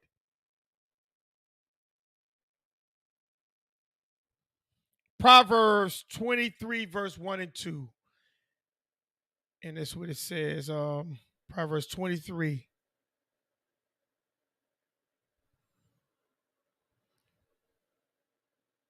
Verse 1 and 2. It says, When thou sittest to eat with the ruler, consider diligently what is before thee. See, when you sit and about to eat with a ruler, consider what's before you. Because you are in the presence of someone who has rule, who has power, who has authority with a vision. And put a knife to thy throat if thou be a man given to appetite. Do you get that? You don't just supposed to be just going around just doing anything in the presence of people. You got to be very mindful at who you are in the presence of.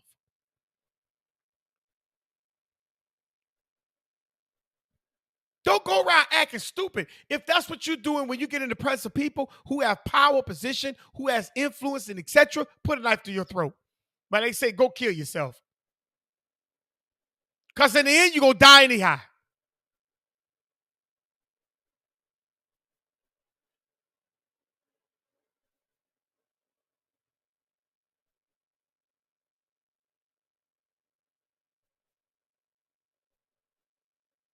Because that's the life that that's the life that a person chooses. That's why verse 3 said, be not desirous of his dainties, the things that he got. Don't be trying to run after that stuff to get it. For they are deceitful meat. Look, you got to be very careful at who you be around. Because like I told you at the beginning, you got people who cast spells.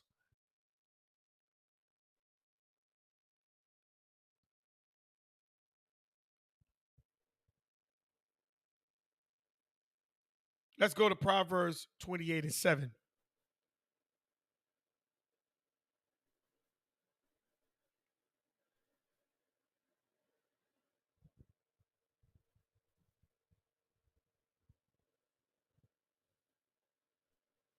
Proverbs 28:7 says what? Whosoever keepeth the law is a wise son. But he that is a companion of riotous men, shame his father. See, when you're dealing with a son that's wicked, he's going to shame his father, or try to at least.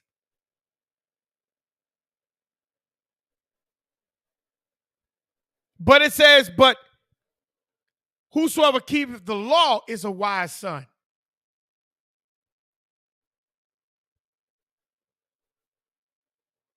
But who that is riotous, who that is the companion of riotous men, shame his father.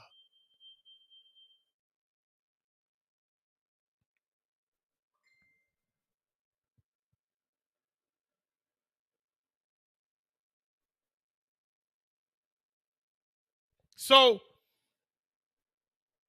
that's why I say we deal with legacy. All right? Let's get one more. Psalms 119 and 70. That's Psalms 119, verse 70.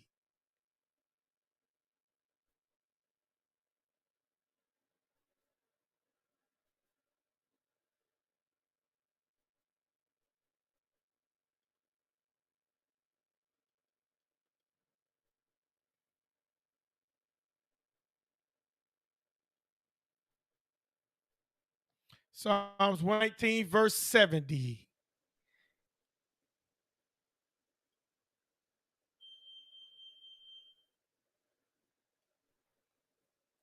It says,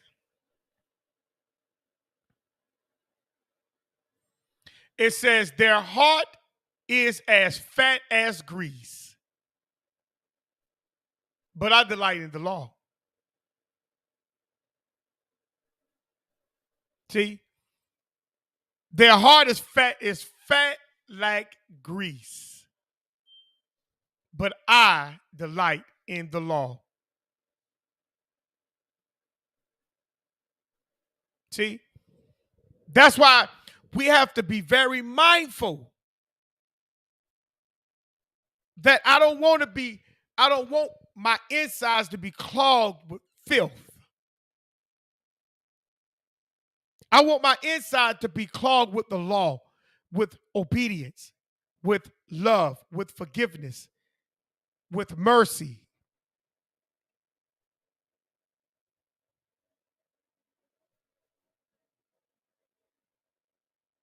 This is what I'm gonna be clogged in. So going back to Genesis, the 3rd chapter, and I'm about finished with this part 3, because it's a lot. It's a lot. So going back to Genesis chapter 3, the enemy told her, she said, no, we may not eat nor touch it. We may not eat nor touch it, lest we die.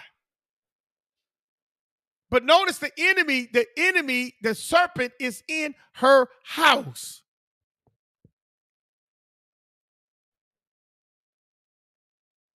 So it's not wrong for them to eat from off that tree, but they were supposed to have control over their actions dealing with that mindset of that tree. See, it was prohibited for them to just do it freely with no consequences, not thinking of it. They just going in just because they can. They doing it just because they can. That's the mindset that the Creator told them not to have when dealing with that particular tree or those particular trees.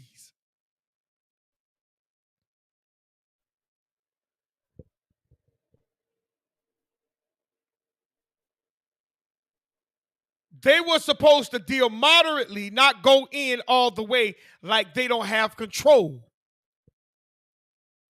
This what the female was saying. She understood what the Creator had already given the male and the female about those two trees. She understood it. She knew good and well they didn't supposed to just go in all the way. They were supposed to have a moderate mindset.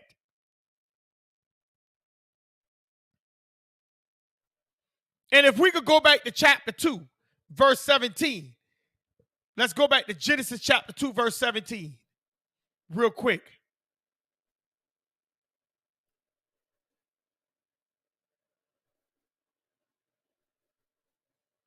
It says unto Adam, he said, because thou hast hearkened. Hold on, this is Genesis chapter 2. What the word this thing just do? I never clicked it. Okay, here we go. Genesis chapter 2.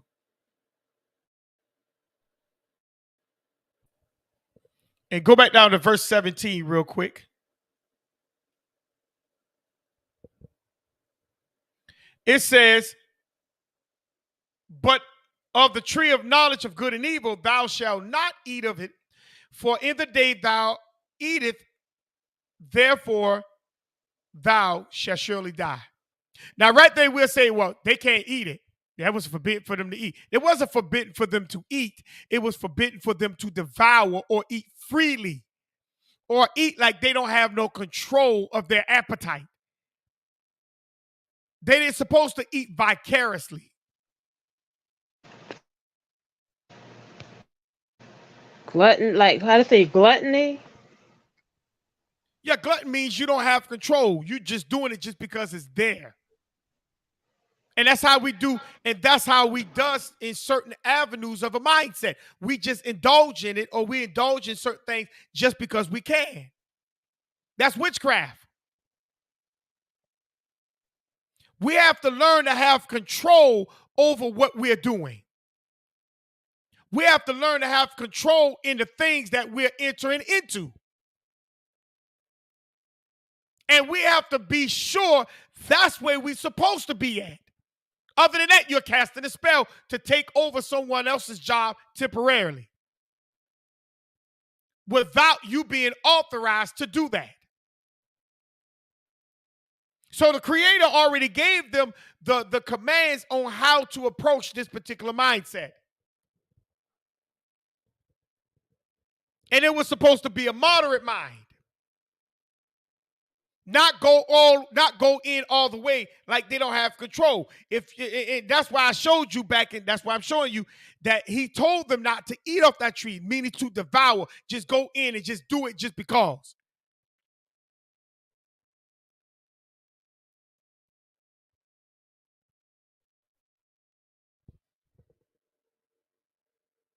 So that word not, we shall not eat, that word N-O-T, not, is the word that means modifier or what?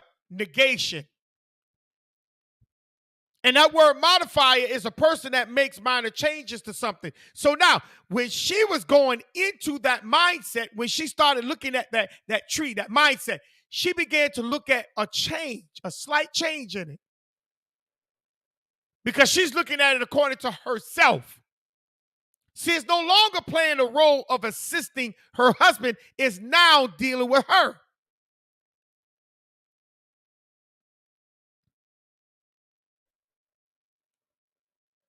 So when she began to think about it, she began to look at that thing just a little differently than how the Creator actually laid that thing out. And what is that word, negation? It means the contradiction or denial of something. Remember, I told you her attitude, she was a strong-willed woman. So she probably had in her mind that that thing could conquer her. She was going to sway that thing back into herself. Meaning she was going to control it, but that thing wasn't going to control her.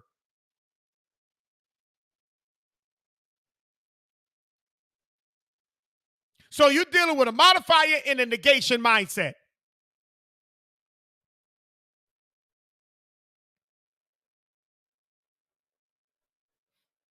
You can see right there that the stranger in the house is now controlling the wife. The wife is no longer assisting the husband. She's now assisting a stranger. Because watch this. Watch this. Let's keep going. So the word not to, when she said we are not to, means they have to have respect that objectiveness. They have to have respect for that. They can't just go in and do what they think that they could do. No, they have to have respect for that objectiveness. Not going in thinking you can change it or have it change towards you. Because a lot of times we'll find ourselves into a lot of things thinking that, well, you know what? I can make this thing work for me. So we're thinking that we can change something. Not going in respecting that thing for what that thing is at that moment and at that time. We got a mindset going in trying to thinking that we're going to change it. Females.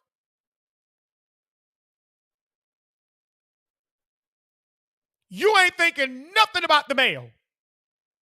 Because it's about you trying to change it. You done forgot your role as being a what? Helpmeet. For the what? Male. What you supposed to be doing with the male? Help him get to the Sabbath. You're supposed to be securing and protecting him. Not sitting there entertaining something outside of your house.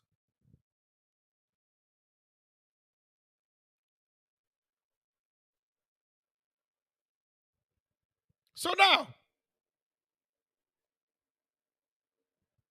so the tree of life is a perception. The tree of life, the tree of knowledge, is the perception, which means the ability to see, hear, or become aware of something through the senses. Now we're dealing with the senses. That's what the tree of knowledge of good and evil is. It's the word knowledge means perception or discernment, which now operates through the senses.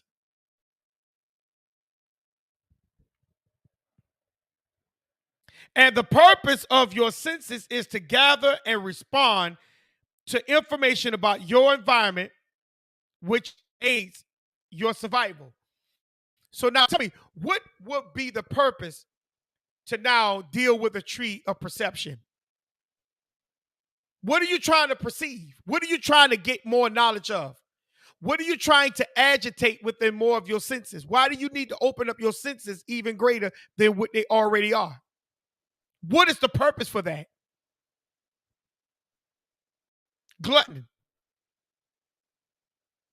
drunkenness, drowsiness. I want more. Like my grandma used to tell me when she used to bake them cakes. Them cakes used to be good. Them fruit cakes, them pound cakes, man, them cakes was good. And I always wanted more and more slices. My grandma used to tell me, you big eye. You big eye. Meaning I want it just because it was there.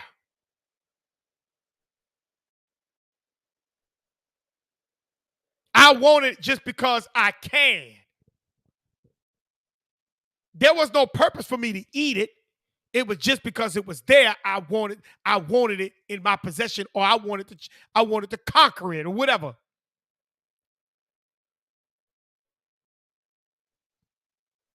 That's witchcraft.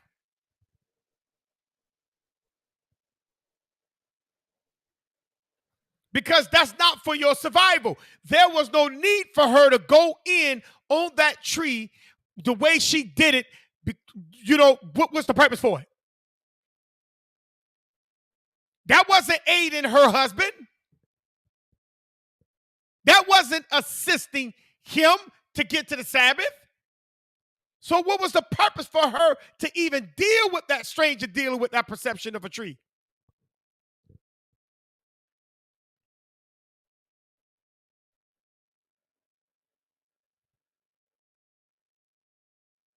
See? So how do perception go wrong? Although our perception is very accurate, it is not perfect. Illusions occur when the perceptual process that normal helps us correctly perceive the world around us are fooled by a particular situation so that we see something that does not exist or that is incorrect. Huh? We're looking at our perception deceives us by looking at things that does not exist, or that or it makes us see things that are not correct. I want you to keep that in mind. I want you to keep that in mind. So the 5 types of perception is what? Visual, audio, that's your hearing, olfactory, that's your smell, your hepatic, that's your touch, and your gustatorial, that's your what? Taste. So you got sight, hearing, smell, touch, and taste. That's your senses. All right? So now watch this. Let's go to Psalms 34:3.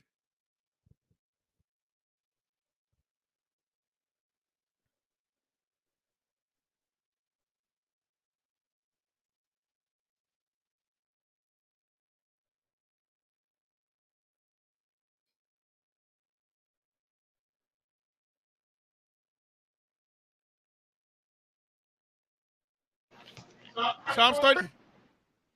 Oh, magnify the Most High with me, and let us exalt his name together. Now, how do you magnify the Creator? Through your senses. How do you do it? Magnify is talking about your sight. What are you looking at to magnify the Creator?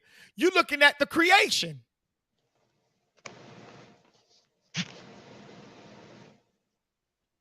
I'm looking at the creation that the Creator created.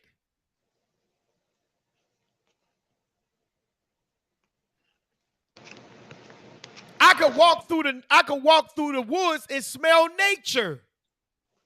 My senses. I can see how beautiful the trees and the flowers get during a certain time of the year. That's my sight. I'm listening to the birds chirp. That's my hearing.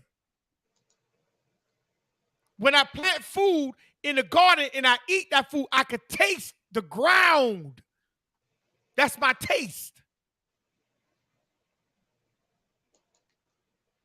I could touch how beautiful nature is through my wife, through my children, through the house that I live in, the car that I drive. That's creation.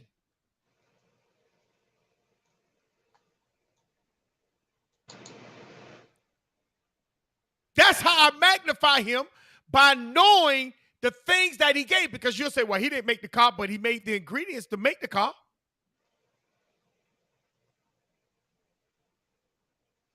Because without the ingredients, meaning the what? The material, you can't have a car. Where did the material come from? Who put the material in the ground for you to be able to put those things together and make that car? Who? Like the New Day say, who?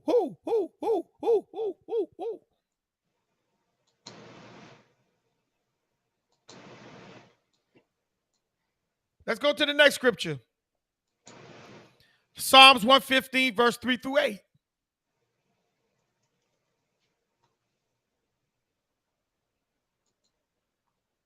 Just bear with me for about 5 more minutes and I'm done. I'm gonna bring out some real strong points in a minute, and I'm gonna bring out some more real bullets. Psalms 115, verse 3 through 8.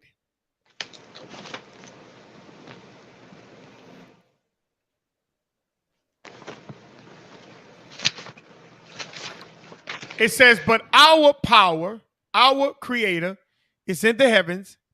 He has done whatsoever he has pleased. Their idols are silver and gold, the works of what? Men's hands. See? Verse 5. Mouths, but they speak not. Eyes, they have, but they see not. They have ears, but they hear not. Nose they have, but they smell not. They have hands, but they handle not. Feet have they, but they walk not. Neither speak they through their throat. You need to mute me. They that make them are like unto them. So is everyone that thrusts in them. Who you think gave you these senses? It was the Creator.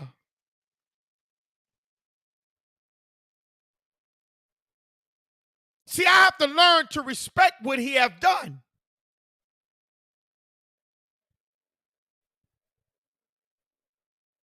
Not just look at it vicariously or carelessly, just because I got a nose, hands, mouth, eyes, ears. Oh, that's just normal. That ain't normal. Because you could have been born with no eyesight. You could have been born deaf.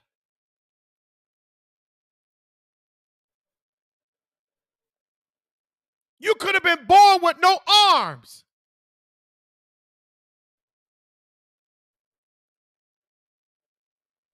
See, we have a wrong mindset. And this what was going on with the female. She was getting into the wrong mindset. Let's get the rest of these scriptures out. Let's go to Proverbs 20 and 12.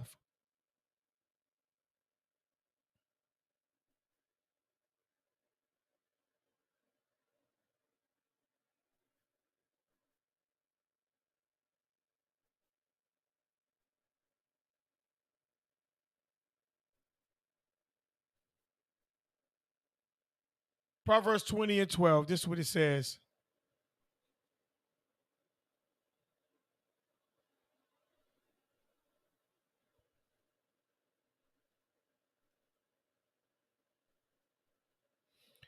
The hearing ear and the seeing eye, the Creator has made even both of them. Huh? So when you're looking through your eyes and hearing through your ears, the Creator made them. This is how I taste the Creator. Oh, come and taste and see that the Lord, that the Creator is good. This is how I taste him. I'm recognizing what he has done, how he created me. This is how my senses comes through, whereas that I can be in touch with the environment that he put me in. I'm not vicariously just going willy-nilly looking at the things that I have and say, oh, that's normal.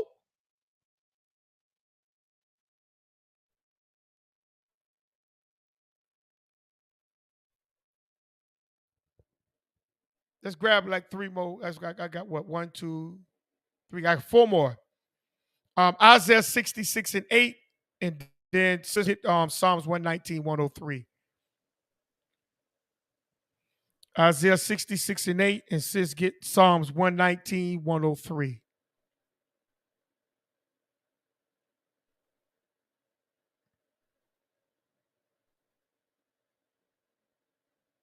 When the Creator tell you not to do something, he meant it.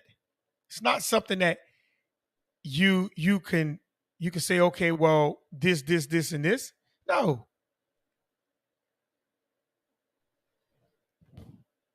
You can't just eat off the tree willy-nilly.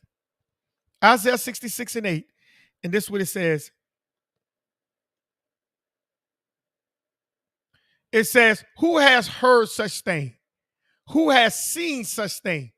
Shall the earth be made to bring forth in one day? Or shall a nation be born at once? For as soon as Zion travailed, she brought forth her children. You got to understand what that's talking about. Meaning this is a process. This is a process. Things come about in process. It comes about over a period of time.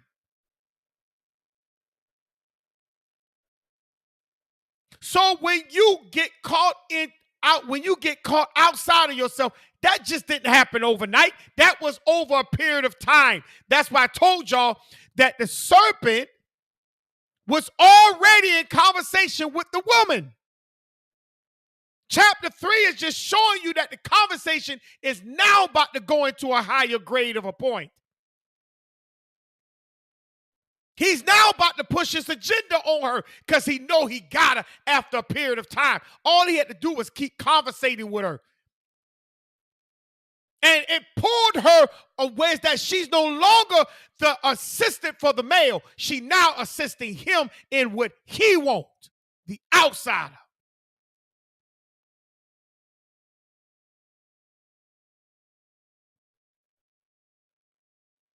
And she's not knowing he's going after the perception of how she thinks, and he's bringing that thing of an anvil, her character, a strong-minded character. He's now going to get her to bend that thing against herself, whereas that she can mess up her own house.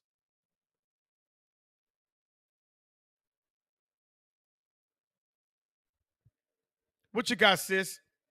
Psalms 119, 103. And then I'm going to get Job 34 and 3.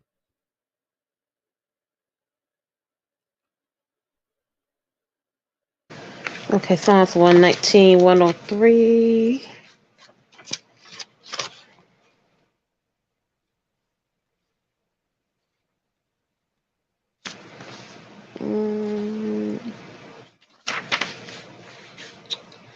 How sweet are thy words unto my taste, yea, sweeter than honey to my mouth.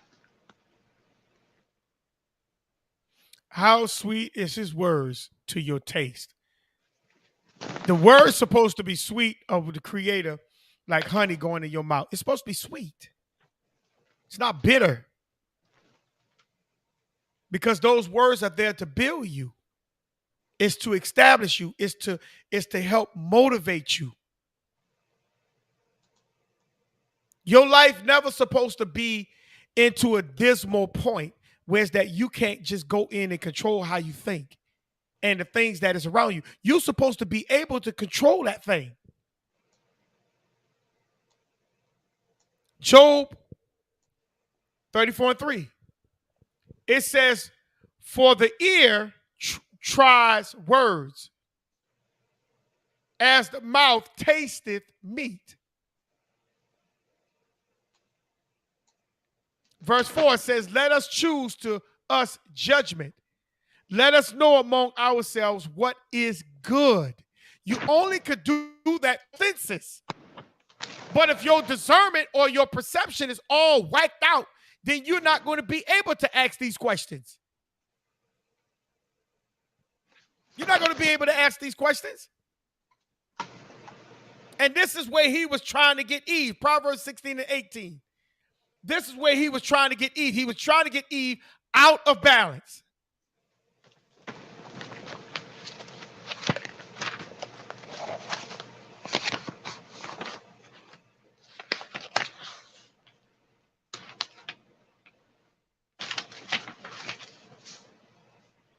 Proverbs 16 and 18. Pride goeth before destruction, and an haughty spirit before a fall. Read verse 19.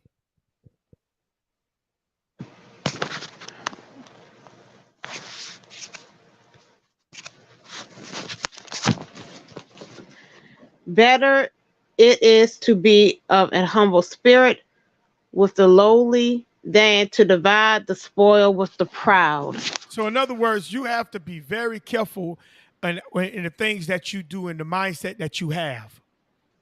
Because if you don't, you're going to end up finding yourself falling. And you're going to be falling by the wayside. Because when this serpent, this serpent came to the female, he was inside of their home. And now he's controlling the woman in her home. He got the woman questioning herself. Now an imagination is now coming into play. And this is where we're going, I'm going to kind of end it right here coming in.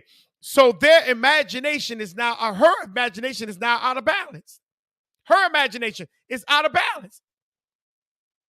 Imagination is the ability to form mental images. See, that's the anvil she got. It's to form mental images, phonological passages, analogies, or narratives, or something that is what? Not perceived through our senses. Meaning you are imagining this thing. This is all part of your imagination. Now let's go into a couple of verses, and then I'm going to end it with this. Let's go to Proverbs 28:26, Jeremiah 16:12, Jeremiah 9:4, Jeremiah 18:12, Proverbs 4:23, Proverbs 19:21, and Deuteronomy 13:3. And we're going to end it with this. Let's go to Jeremiah 9:4. And then we're going to run to Jeremiah 18:12.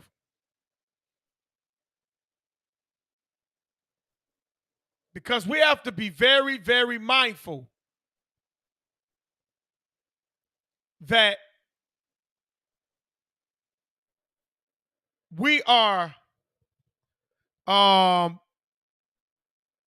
we supposed to be in a particular mindset. It says, take ye heed everyone of his neighbor, and trust ye not in any brother, for every brother will utterly supplant, and every neighbor will walk with slanders. So what is that telling you? You have to be very careful at who you deal with. You have to be very careful at who you deal with. Let's go to Jeremiah 18:12. And then we're going to go to Jeremiah, then we're going to go to Proverbs 4:23. Jeremiah 18:12. And they said, there is no hope, but we will walk after our own devices, and we will everyone do the imagination of his evil heart. So notice what they said at the beginning. There is no hope. How is there's no hope when you can see that you still got two hands? You still got the smell coming through your nose. You still got the hearing coming through your ears.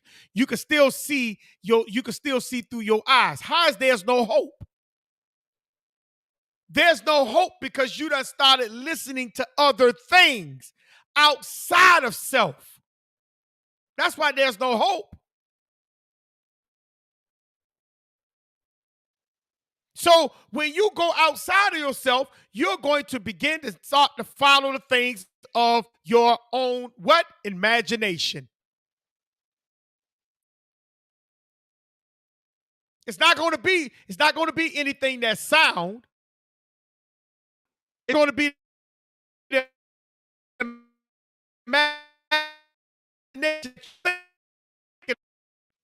When you know you wasn't even prepared to take on that mindset.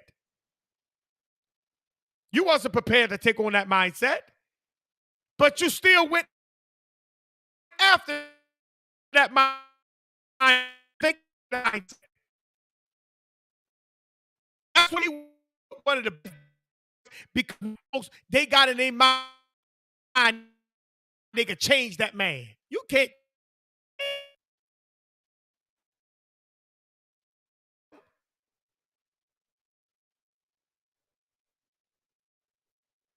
But let's go ahead so we could Proverbs 4:23, and then we're gonna go to Proverbs 19:21. Proverbs 4:23. See, they go in thinking that they could change things. You can't change nothing. That's why you are the helper, the assistant. And you got to be careful at who you giving your assistance to.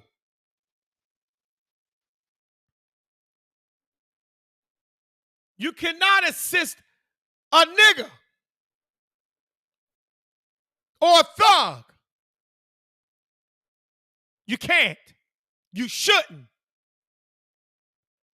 Proverbs 4:23, keep thy heart with all diligence. That's your mind. You got to keep it with all diligence, meaning you have to keep that mind separated. You have to keep that mind controlled, protected. Guard your mind.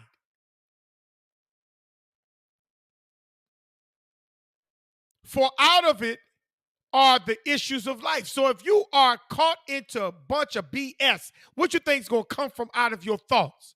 BS.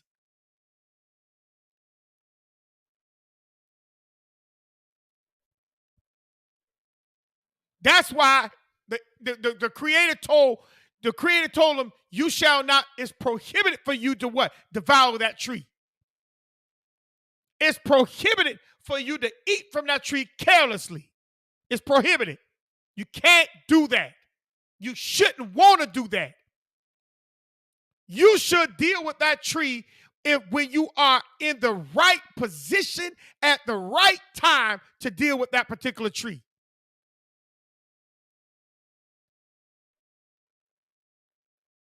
Because are you ready to deal with perception beyond what you are in, or are you ready to just leave it alone and put yourself in a position before you deal with that type of perception or a mindset? Proverbs 19:21. And then we're going to go to the last verse, the last scripture is Deuteronomy 13:3, and we're going to close it out. Proverbs 19:21. Proverbs 19:21. There are many devices in a man's heart. Nevertheless, the counsel of the Most High, the Creator, that shall stand. Notice what it says. There are many devices in a man's heart. Many. Where did it come from? It came from you thinking outside of yourself, your box. You thinking you can master, you thinking that you already master and conquer those things when you weren't ready to even deal with them. That's where those devices come from. Those devices meaning traps. That's why we lie, we steal, we cheat, we do all kind of things. Those are devices that's in your heart, that's in your mind. You thinking about them. It says, but nevertheless, the counsel of the Creator that shall stand. Meaning, it don't matter what's in your mind. It doesn't matter what's in your mind. It's what matters what the Creator said from the beginning. He said he's going to declare the end from the beginning. From ancient times till today. So it don't matter what you think or feel. The created word ain't going to move. It's not going to move. It's not going to move. He created the female to be the assistant to the male, and he created the male to be the husband to that female. Not to be the girlfriend or the boyfriend, but to be the husband. But to be the wife. But we done got in our mind thinking that marriage ain't all that. We don't need to be married. Yes, you do. But the word stands. He's going to judge you. Because you're perceiving in the wrong direction. Let's get the last one, Deuteronomy 13:3. This is another power one. Deuteronomy 13:3. Here's another power one. Because you inside of your mind is you got many devices that trips you up and shape you away. You got many issues going on inside of yourself. Deuteronomy 13. A lot of us, this is what was happening with Eve. This what was happening with Eve. She was getting trapped in devices. It says, thou shalt not hearken unto the words of that prophet or that dreamer of dreams. For the Creator proveth you. The Creator proveth you. He already told them not to eat or devour or eat freely from that tree. He already proved them. Meaning he already given you what you're not supposed to do. He already proved you. He already gave you the intelligence to be able to comprehend what was told to you. He already proved you. He already gave you the mindset of judgment. So you already know the outcome when you go outside of that. You already was proven. He don't need to test you no more. Because his word that we just read the scripture just a minute ago, his counsel gonna stand. The Creator's not going to come and change the word that was put out by him.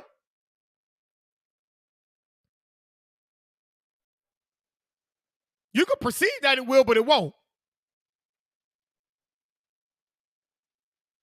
For the Creator proveth you to know rather you love the Creator with all your heart and with all your soul. Verse 4, you shall walk after the Creator and fear him and keep his commandments and obey his voice, and you shall serve him and cleave unto him. Why are you cleaving unto anything else other than what he already told you to cleave to? We listen to things outside that does not belong inside. And we allow that thing to influence us.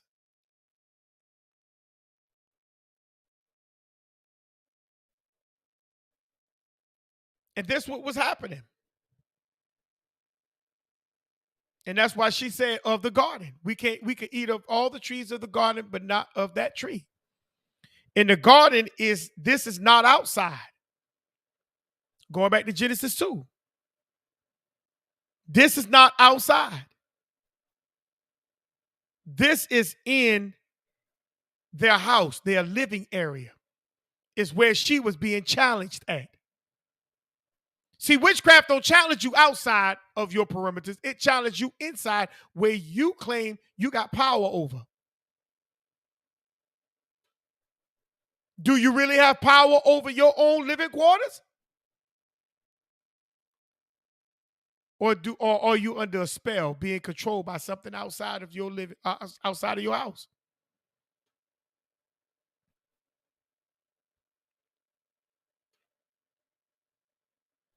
I'm gonna end it right there. Because a lot of us, we don't understand. We're gonna pick up verse 2 next week. That's why I say it's a lot. This is witchcraft, part 2. This is part 4. But this is part 2 going into witchcraft. See, because we have to understand, witchcraft is when you take the place of something else that you was not authorized to be in. Like I told a pastor friend of mine, I say that's just like you leave your assistant pastor in charge when you go out of town. And then when you come back, another preacher preaching. You're going to look at that as strange because why? You did not give him the authorization to allow somebody else to preach there. So now what happens? You're looking at yourself like, what? This is strange. That's strange to you because you didn't authorize that. You authorized your assistant pastor or elder to preach, not for him to bring somebody else in. That's strange fire. That's strange fire, family. So if anybody want to come up on the panel, make sure you press that like button. Make sure you press the like button. If anybody want to say anything, come up on the panel. They're more than welcome to say what they're going to say now, or forever hold their peace. I'll leave it open for anybody want to say anything. But this is where we have to recognize and understand what's taking place. We can't keep going around allowing things outside the house to infiltrate the house and thinking that it won't bring the house down.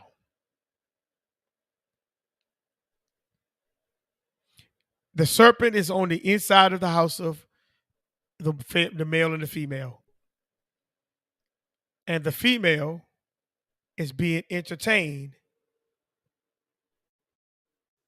by the serpent. Yeah, go ahead.